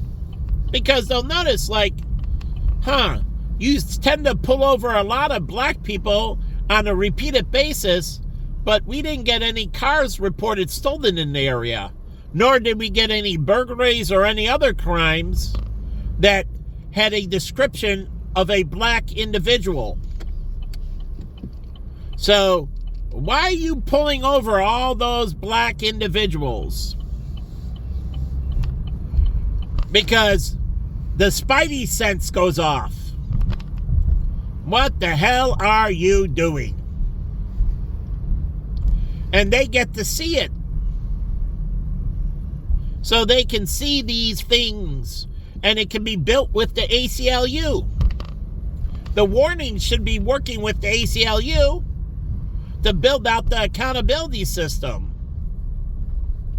That's why Tip O'Neill and Reagan worked so well.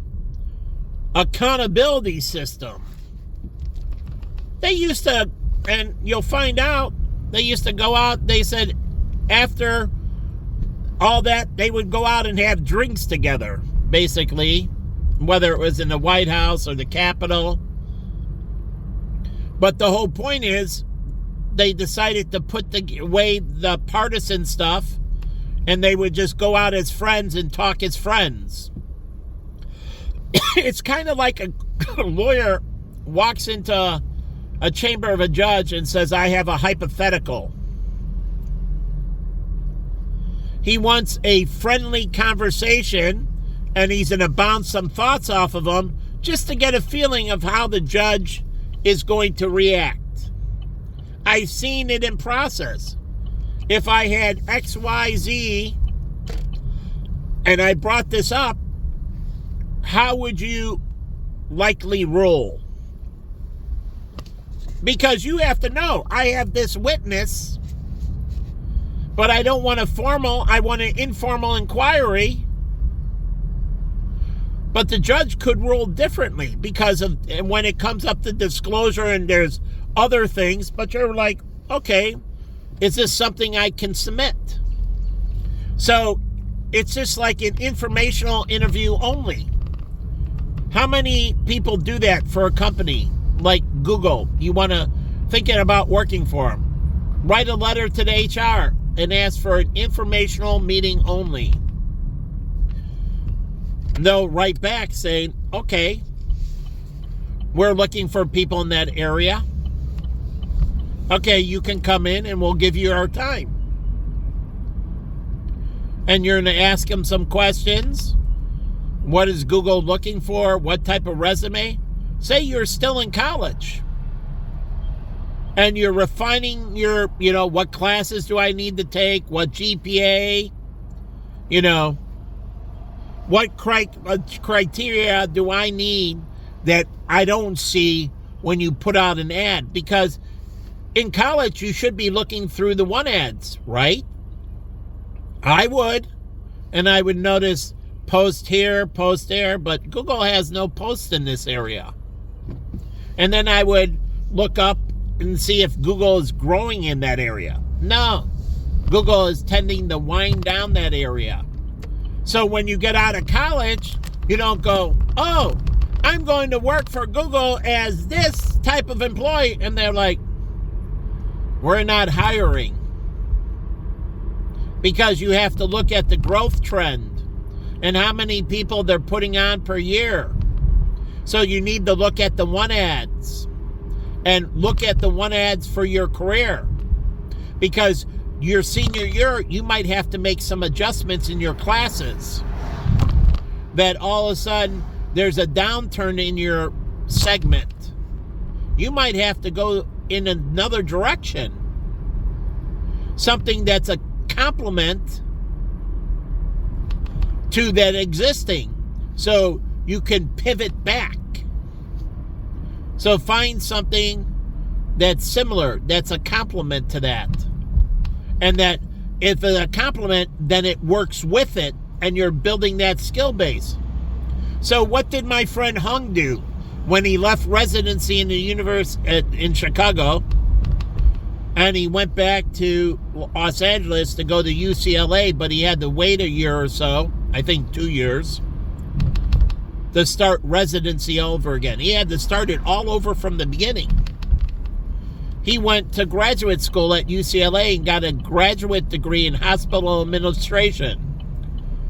What does this make him qualified for? Head of surgery. He could literally eventually run the hospital. He has a graduate degree in hospital administration. So he's going to have to run a surgical team. Whether, I don't know if he's a cardiologist, neurologist, or whatever, but he's going to start as under somebody else, but he has something that the other doctors don't, and they don't. He has a graduate degree in hospital administration. So when they look for a head of the department, somebody might have seniority because they've been there longer, but they don't have the qualifications he does. His qualification bucks them out of the running. They may have seniority, but they don't have the ability to do the proper administration, run the team effectively. But he can. He's a very smart kid. And he is somebody that should be praised in the Vietnamese community. Because I found out from my friend Michael Kang, yeah, there's lots of Korean and Chinese doctors, but not many Vietnamese doctors. But his family is doctors. I think both his mother and father are doctors. But it's very much more rare for a Vietnamese to become a doctor. So, not only a doctor, but an incredibly high end. Now, Paul Nguyen, I think he's Vietnamese too. And he went to the Mayo Clinic. And so you have these very high-end Vietnamese doctors. Incredibly high-end. So they did it. They earned it. No one gave shit to them. And Hung, he left the program. Paul started out as hard as he could going into the Mayo Clinic. Hung found the program in Chicago wasn't challenging enough. He wanted knife sharpens knife. He's a devout Christian. He wanted a program that challenged the shit out of him. So when he gets out, that program, it asks the most from him. Not the least. Why do you think people go into the Navy SEALs and that in the military? They just don't want to get through it. They want to go into something that will challenge the shit out of them. That will challenge them. And that's what God does trying to get into heaven. And you don't understand. He's challenging the shit out of you to see who you can be. And he only wants the best. That's his particular team. You can be a good person. You don't qualify for his team. He only wants the best of the best, not the rest. So it's a much higher standard. So we see that through college. The NBA only takes a few from college basketball. There are so many Division I, 1AA, Division II, Division III, NIAA. But there's only so many seats in the NBA. As my friend who went to the NFL, he said, and he played at Division I, a top school. And I said, so what about the NFL compared to college? And he says, well, in college, you can be in an elite program like Alabama, as an example, and you might have a handful of people. Truly, look at how many get drafted. On a team of 50-something people, you'll have a handful of people that have that ability, but they're not in your position. They're an offensive player or defensive, they're here and there. He said, now when you get to the NFL, and yes, it's a 50-man roster, but those players come from thousands of schools, and they only take the elite from each of these schools. Even if they're a third string, they're incredible. And he said, when you get into the pros, they move incredibly fast, and they hit incredibly hard. And he said, It's a whole different game.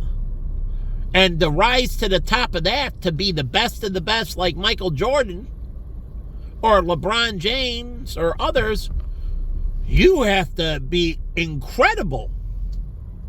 You're the elite to the elite. When you make it in the NBA, no matter where you are, you're an elite player. But when you are Michael Jordan, you're in a tradition or traditions, you're the best of the best. You're in a club with very few people. That's what the Hall of Fame is supposed to be. That's why I don't know about Steve McMichaels. You can open up a division that says these are goodwill recognitions. They do not qualify because of this, but they do qualify because of their moral character. Overcoming. He was a scab player. Oh yeah, during the scab year, that's how Steve McMichaels made it. And so he overcame. He didn't make it through traditional route, but only a couple scab players ever made it. And he was one of the scabs. So they can give him honorable mention in the Hall of Fame.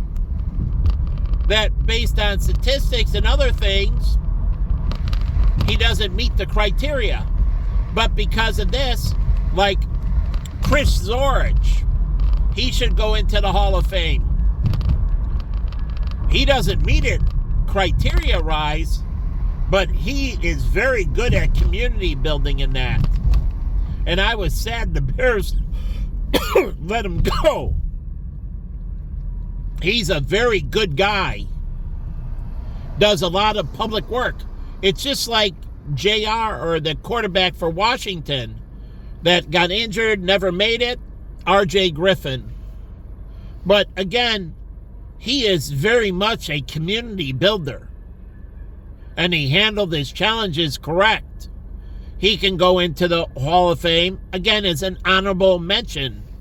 They go for these people for their outside work, the man of the year kind of people. But the man of the year, if you know Walter Payton, it's on the field and off the field. This is just looking at off the field. And so part of the Hall of Fame is people that might not have been the best on the field, like the catcher for the Cubs who became the Yankees manager and won a World Series. And I forget his name, but he didn't qualify for the Hall of Fame that way, but he could as a manager. He was awesome at managing.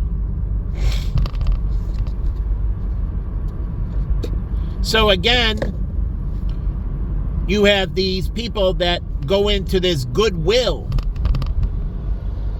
and they make it that way. Or you become a Hall of Fame coach like Steve Kerr. He's not a Hall of Famer, but he is as a coach. He is on the right path to become a Hall of Fame coach. See, some people realize that basketball, when he played, he won a lot of rings in that, but it was a training ground for his true profession, head coach in the NBA.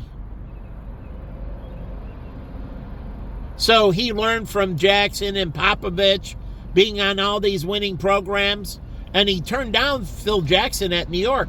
Phil brought him in, and it was between Golden State and there, but he assessed the talent where the organization was, and he thought Golden State had a better system and better talent, and he was right. Phil was building, but he could win immediately with Golden State. And he did, and he chose Golden State, and he won immediately. They had the organization, they had the players, and he made the right choice. He told Phil, thank you, but no thank you. And Golden State got the coach they needed. They just needed that one piece. They had the players, they had the organization. The Chicago Bulls, they needed the one piece, Phil Jackson. They had the players, they had the organization, they needed the coach. They needed the glue. They needed the middleman. And that was Phil Jackson. Doug Collins wasn't the right person. So it was a blessing when he had to leave. But when they got Phil Jackson, they got the right person. And boom, boom, boom, boom, boom, boom, boom, boom. Championship, championship, championship. It's just like the Chicago Cubs when they got the one manager from Tampa Bay, Joe. In Tampa Bay, he didn't have the right organization and the right players. He was very successful in his component, but he was suffering on two ends. He couldn't get the players because the organization didn't quite buy into him. When he came to Chicago, Theo Epstein already bought into him, and they had the players. They just needed the coach. And he knew what to do with the young guys. He had all these movie days and that where they could dress up and go out. Truly, he had costume parties for the players and that, because he's trying to mold the young talent and he wants them to be loose, because he's going to be very rigid on the field. Truly, he's going to demand a lot of them when it comes to practice and playing and that, and he's going to be very, very rough on them in that way. But he also knows he needed balance. So he would go in and dip into their little fund and do these excursions. And I remember the players like the third baseman, Chris, and for dressing up in these things and doing these, types of parties where it brought a lot of joy and happiness to them. It allowed to take him the bitterness that he needed. Bill Belichick did that in New England. He is very firm and he demands a shitload. It's Jeff Bezos does the same thing. I know a girl works for him at the top and another person. He offsets by incredible pay, incredible perks. But Jeff Bezos demands a shitload from you. But in turn, the perks are awesome. So, truly, the perks are awesome, but it's not for everybody. Some people can't handle the demanding. And it's true. He texts you at 3 in the morning, 4 in the morning, and he expects you to get it done. And it's a little bit hard on the family, but you have work-life balance. There's vacations and other perks that they get. But the one thing I learned, they have to do a better job with marital counseling, with HR and that, because the guy who was married to the girl who was like, I don't know, very high in Amazon, right up next to Jeff Bezos, her husband kind of wandered. Because, there was so much demanding, there wasn't that us time. So they needed to do more us time. You need marital counselors to come in and talk to your organization. Unya Lee, she's a marital counselor, but she can do a speak to Google employees about marriage and dating.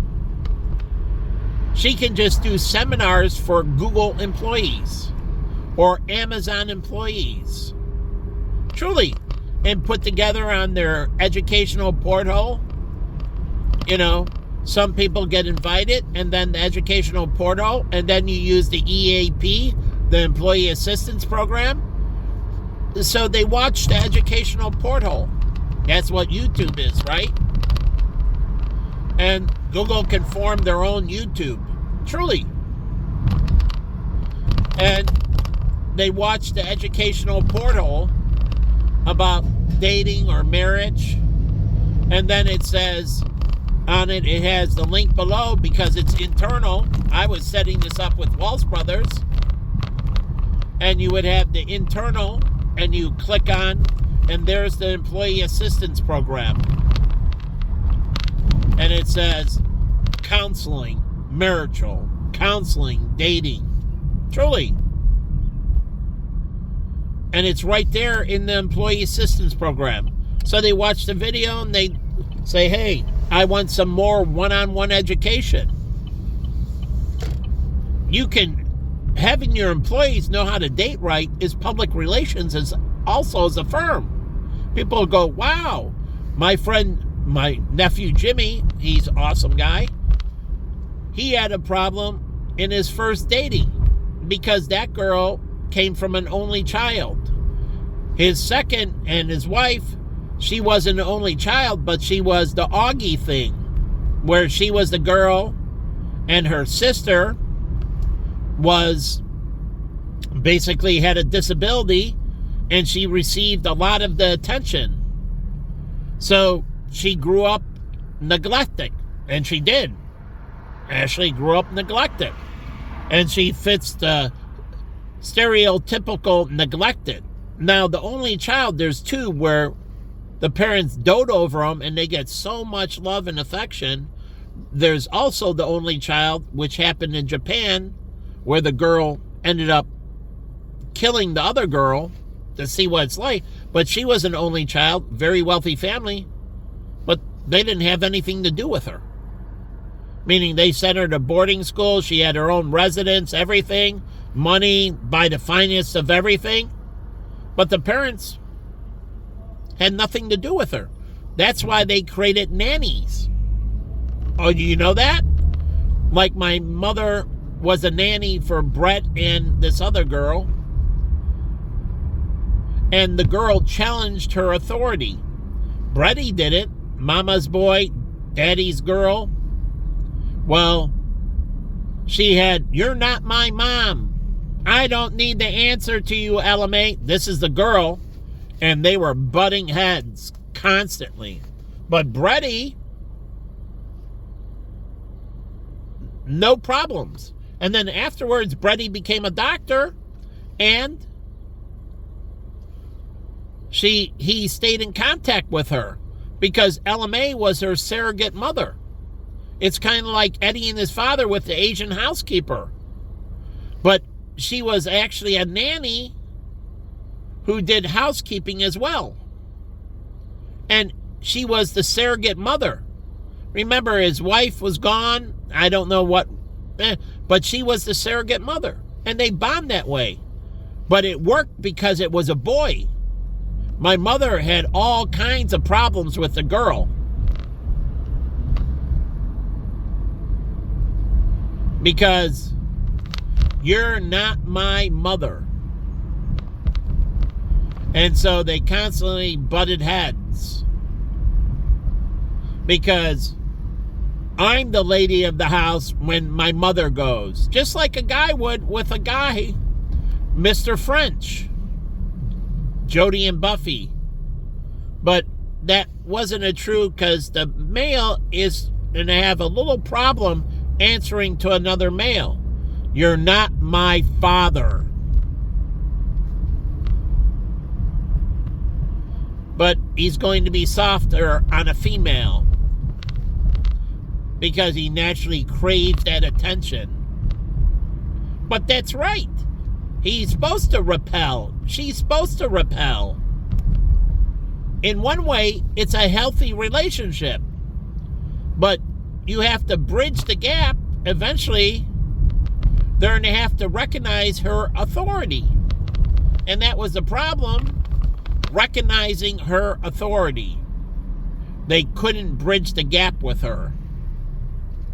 And so eventually, the kids got older, and my mother stopped being a nanny for them. But they never were able to bridge the gap. The hostility was just continuous. And it wasn't good for the mother, because both male and female were high-producing individuals, and they couldn't dedicate that much time to their kids during the week and everything. So they had limited interaction, because one ran an accounting firm in Chicago, the other was head of Motorola's cell phone division, and they had a lot demanding of their job, so they needed the nanny to bridge the gap. But what happened was the daughter couldn't get over the hurdle. And so the mother had to constantly have interactions not only with her daughter, but also my mother. Constantly, kind of sometimes rebuking my mother, then sometimes rebuking her daughter. And the thing is, she needed to bridge the gap. They needed to go to counseling. Oh yeah, when you have a nanny, do you know counseling is good for them? Because they have to recognize, and the mother could have easily put them in counseling. It would have saved her a lot of freaking headaches. Putting them in counseling, having my mother and them, the counselor goes to the house. They don't go to the counselor because Bretty's still there. And they have a private session. Bretty can go play in his room or something. And the counselor works with the two of them, trying to iron out the difficulties. And again, the mother does that so she can have peace of mind. So you need nannies, just like my friend from Hugo's. Beautiful girl. She has a little daughter, and her daughter gets taken care of a lot of times by her mother. But she became a nanny for a very rich family, and she has 2 kids that she takes care of for them. And I have a big crush on her. She's a beautiful girl, but her boyfriend was a piano player in that. And it used to play at Hugo's, but they removed the piano but kept it at Gibson's. I like the piano. They could have integrated it with the music that's playing over, where he could have played it live and you just get the voice, not the instrumental. Oh yeah, you can strip off the voice if you got a live piano player in that. You just want the lyrics, you don't want the instrumental. And if you have the lyrics, then you just want the instrumental. And that's what you get the DJs with the vocalist. So you get that's why you have the boy bands. You don't see the, Backstreet Boys and that doing the dancing, or Blackpink. I have a crush on those girls. But you don't see the band, the instrumental. You get the vocalist, but the instrumental is pre-recorded, usually. But you can do what they do in the opera. They put the instrumental down in the pit below the stage so you can't see it. And you get the vocalists up there singing, and the instrumental comes through. They have speakers too in the opera, but they have live playing. You can do that with a movie if you want it. You can show Star Wars at the Lyric Opera, or Star Wars at the Symphony Orchestra, Chicago Symphony Orchestra. But the thing is, the Lyric Opera has the orchestra pit. It wouldn't work at the CSO. So the CSO, Chicago Symphony, would have to go over to the opera. But what happens is you can put down the screen, the audience sees the screen, and then in those things where they, do that music, dun, dun, dun, dun, dun, dun, well, they get cued and they play that from the orchestra pit. So now you have live music with the movie, integrating live instrumental with the movie. And if you want, you can bring the singer in the pit, and all those songs in that can be sung by that individual and played by the orchestra. And now you're replaying the movie, and all that music that goes in there is actually live. It's just a different way to do it if they want more of a theatrical experience. And the AMC should come out with this, where they can intermix that live feeling. But how do you do it on the back end? In theater, You don't have that live feeling. It's not like the opera where they have, and you can bring that to theater, the orchestra pit, to regular theaters. But in the opera, in the theaters, you pipe in the instrumental net. They don't roll out a band. And so when they're doing singing on the stage and that, the instrumental is just piped in. They're not there. So it's a combination of live and pre-recorded. And so when you get the Backstreet dun dun dun banging, well, the instrumental is all pre-recorded. The music, the singing is supposed to be all live. They don't want the singing pre-recorded. They expect you to be in shape. Do you know Madonna used to carry a gym with her? Everywhere she went, she worked out. Do you know Madonna stayed in peak physical shape? So when she was doing all the dance moves and that, she wasn't like, She could hit the vocals and do the dance. But I read about her being a fitness person. She stayed in impeccable shape because she had to have good respiratory, because to do the dance moves and do it. Madonna wasn't a fraud. Britney Spears smoking, that caused a serious problem. Doing all those dance moves and being able to hit the vocals, you can't. So like Blackpink, they have to be in great shape. It's not like the fat lady at the opera who comes out at the end and sings standing there. And she's not acting or anything. She's just singing and not moving. That's why Adele could, but it works in opera because you got other people doing the action. But Adele, when you go to a concert, it gets a little boring watching somebody just sit there and do vocals. David Lee Roth, he was a martial artist, and this is where I went to see them in concert when Sammy Hagar took over. And they didn't do many concerts with Sammy Hagar. Sammy Hagar is a studio singer. Do you know that? Sammy Hagar did lots of studio work. He's a very proficient vocalist. He is not a stage performer.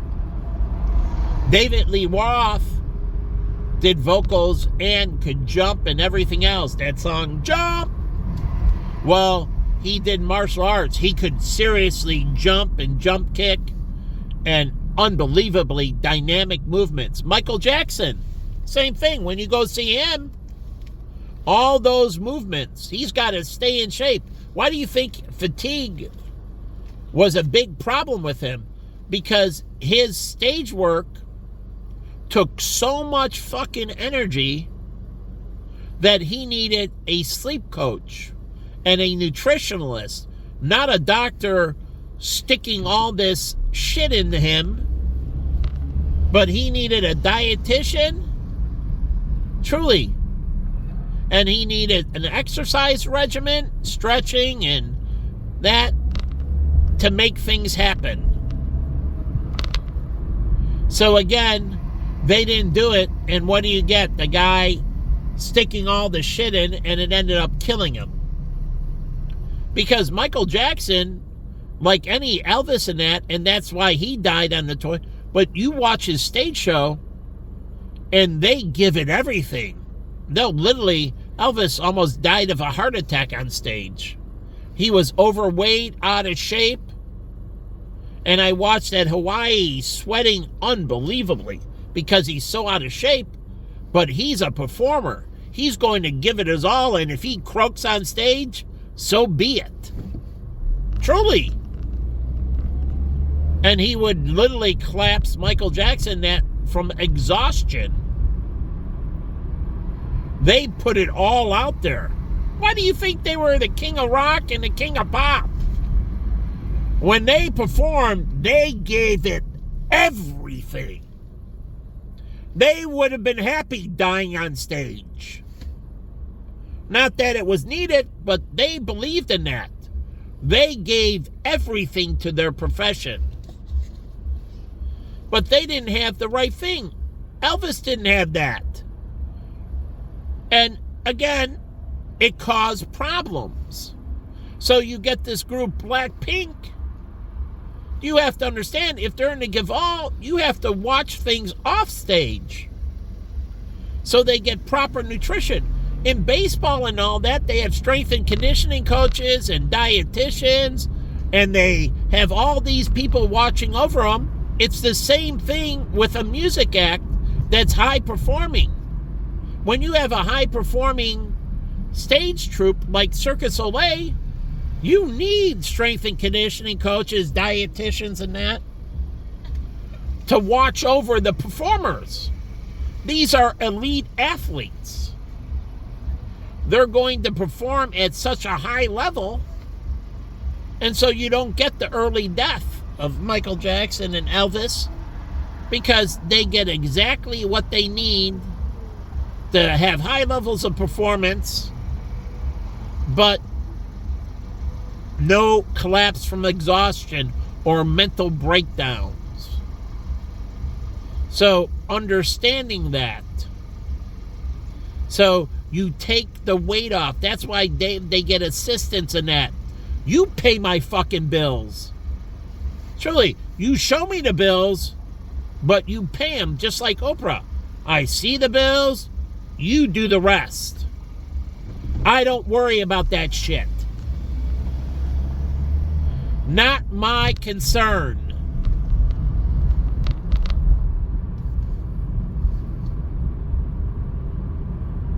But they didn't understand. They could have got a lot more out of Oprah if they got her in shape.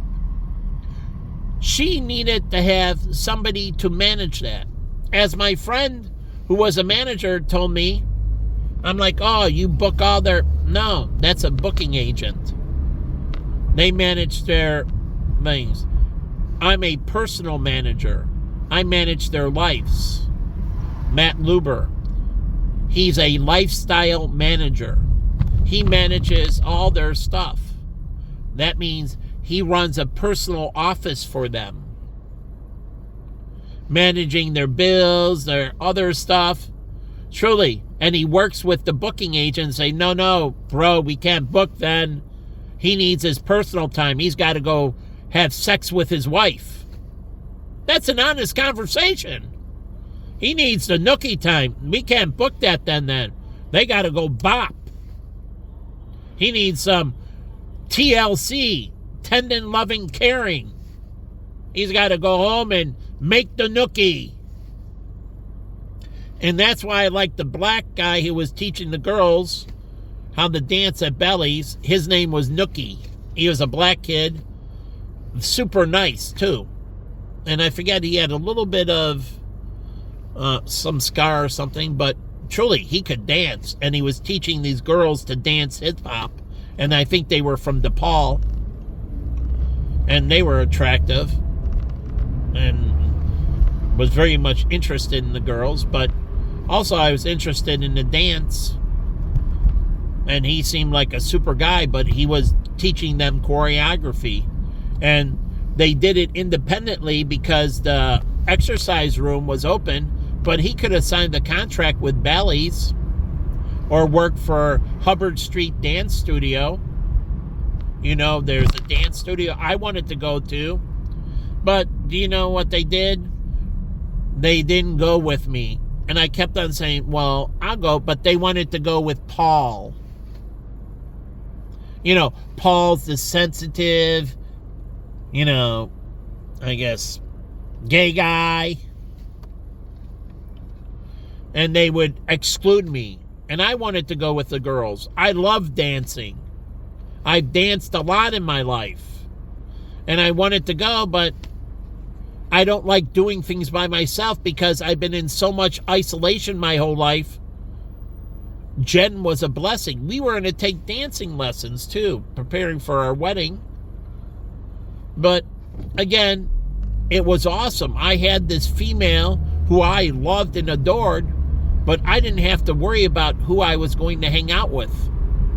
Now, the problem was also she liked to travel, and I didn't go with her a lot of times, so she'd go to Sonoma and Napa. She did. I've never been there.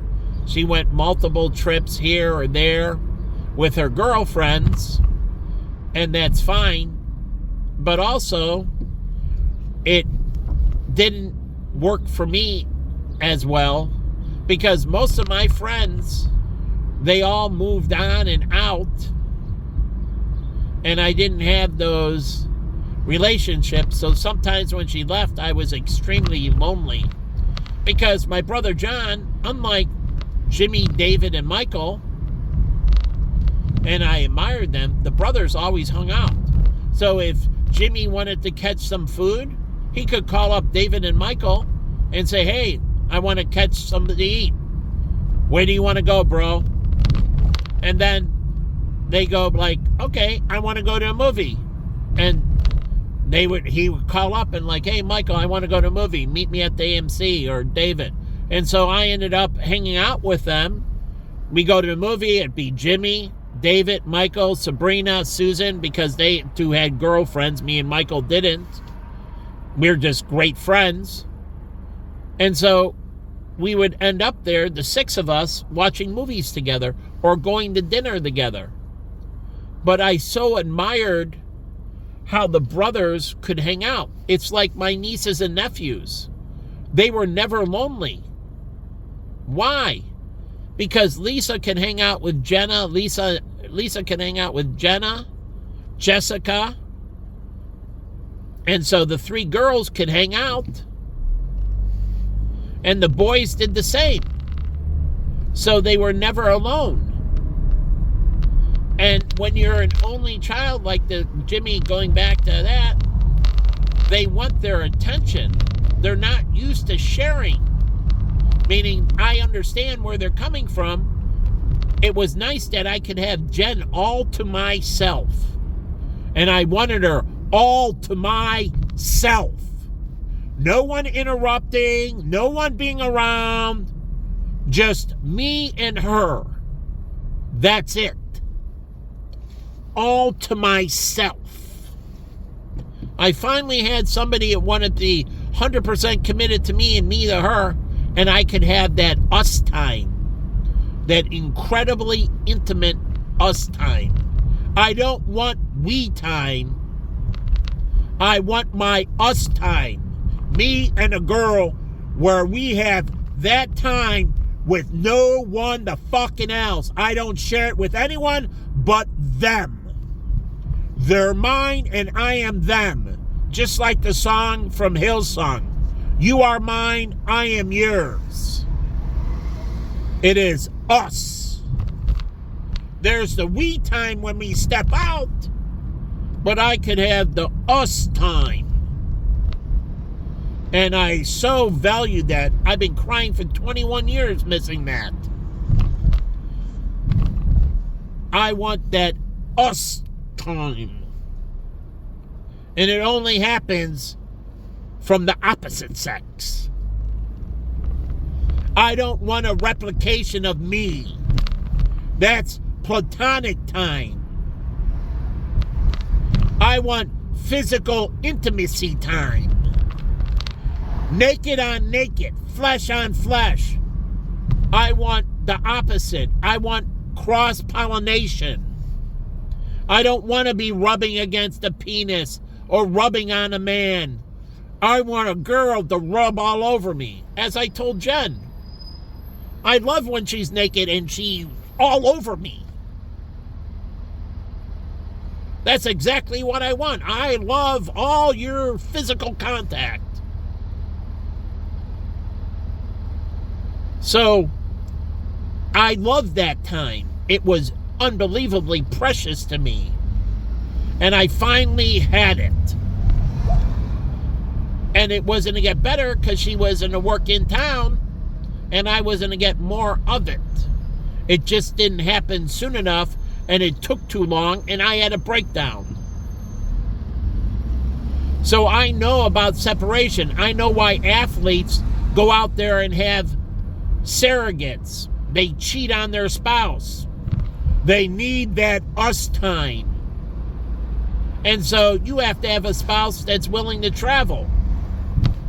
If you're an NBA player, you got to get with somebody that can actually step away, that can work remotely.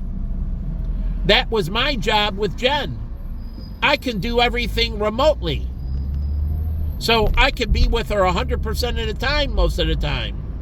Because when she was working, I was working. Besides that, I could work from Philadelphia, which I did. I worked remotely from California.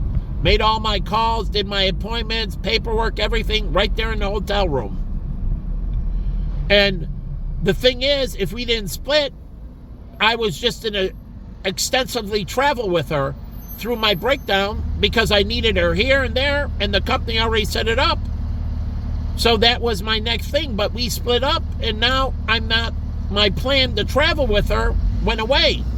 It was perfect to mend the situation. I needed higher us time.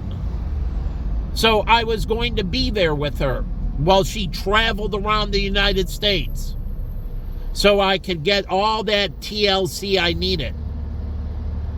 But I didn't count on her breaking up with me, and my plan went down the fucking tubes. And I would have gotten over my breakdown, and I would have had that love. I would have had my kids, my family, and my life would have been awesome. But all the fucking demons, that includes my brother, he fucked me. He didn't get a receipt for Steven. Steven got leverage and kicked us out. And then it's the same thing. He chose Scott's. I didn't choose the property. And he moved in, and Scott sold the house out from under us. Again, forcing us to move again. My brother screwed me and caused massive turbulence in my fucking life.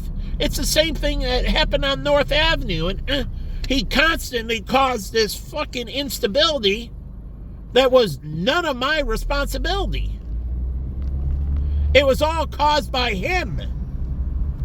And if you're a lazy piece of shit, I hate your guts. You're all these fucking black people feeding on the tax base, producing nothing. They're fucking scumbags. Go to a black church. Get the fuck out of here. You don't belong. When is there personal accountability?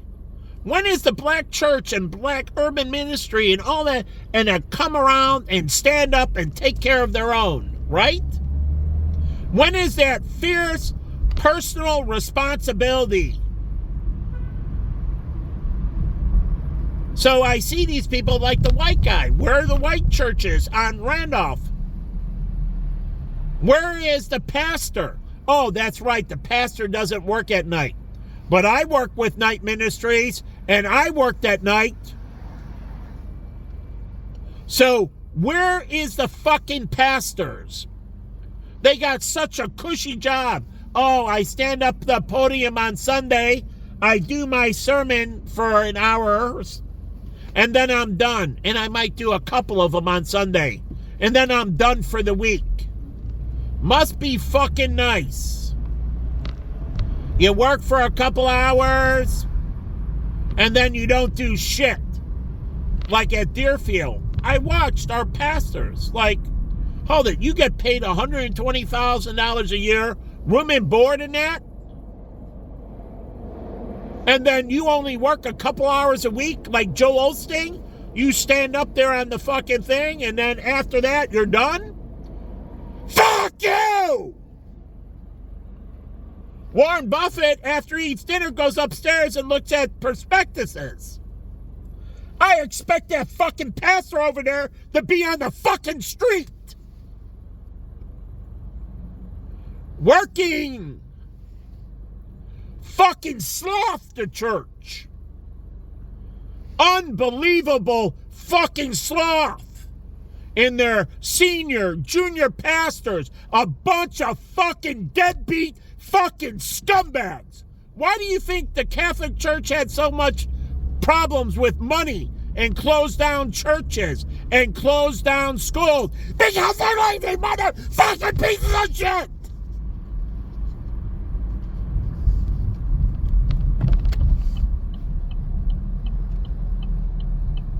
And truly, I used to sit there, I'm like, you don't do shit! But you demand a lot of fucking money, and you want all that respect and that. But you don't do shit. Truly.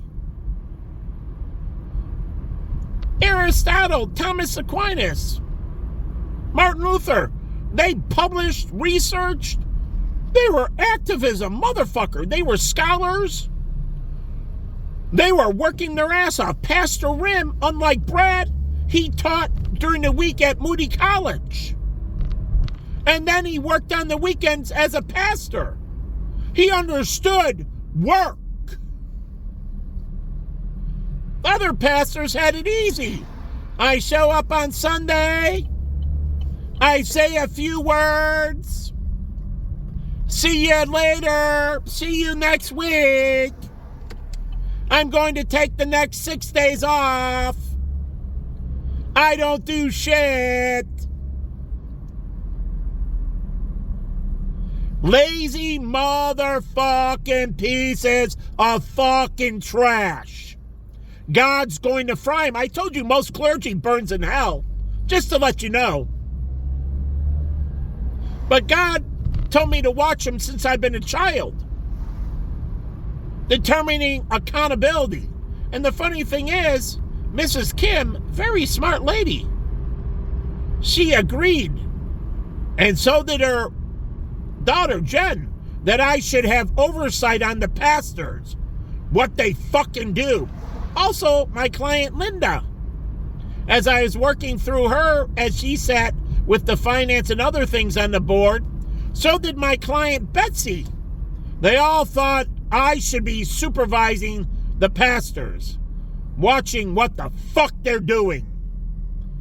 And am I getting my fucking money's worth? Accountability.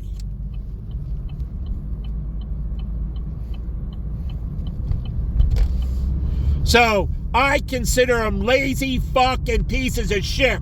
And that's why all these urban centers are shit. They have better than bankers' hours. They're lazy motherfucking pieces of shit. They're overpaid and underworked. It is a disgust to God, who is always working. You know, God works 24/7, 365, forever. He doesn't stop. There's no Sabbath. It's just continuous. When you're managing infinite space, how much time do you think it takes to manage infinite space? Think about it from God's point. And you're taking up a lot of fucking resources. As he's managing infinity, there could be 20 billion. There is unbelievable. We can be 20 billion light years away from 20 billion light years away from the other universe. And there could be 20 billion universes. Because there's infinite space. They can be infinitely apart, and there can be infinite amount. If you know math, that is possible. That's a lot to fucking manage. He's sick and fucking tired of your narcissistic motherfucking pieces of fucking shit. That's the point of Revelation as well. His time with you is coming to an end. Either you get your shit right or you deserve to fucking die. Lazy motherfucking scumbags. So you think, no, he's just going to be watching over us forever.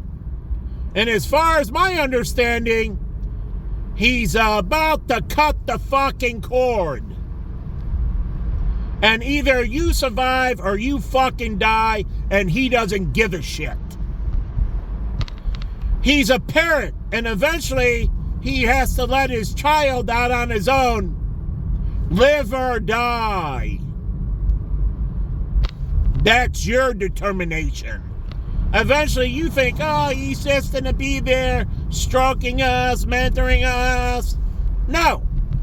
Think about it from his time and how much he has to do. How much of his time are you going to suck up? How narcissistic are you going to be? Truly. You better get your shit in order. So I told you, you're losing. Your time is a ticking. And the time bomb is going to go off. Either you start getting your shit in order, or you die for fucking ever. And you deserve it. You deserve the fucking burn. So it's your choice. But the time is about over. So either you become self-sufficient and get your shit down, or die. And all these lazy fucking clergy, and including fucking nuns, are fucking milking it. Lazy fucking pieces of no good fucking pieces of fucking filth. Stop milking God. Start producing.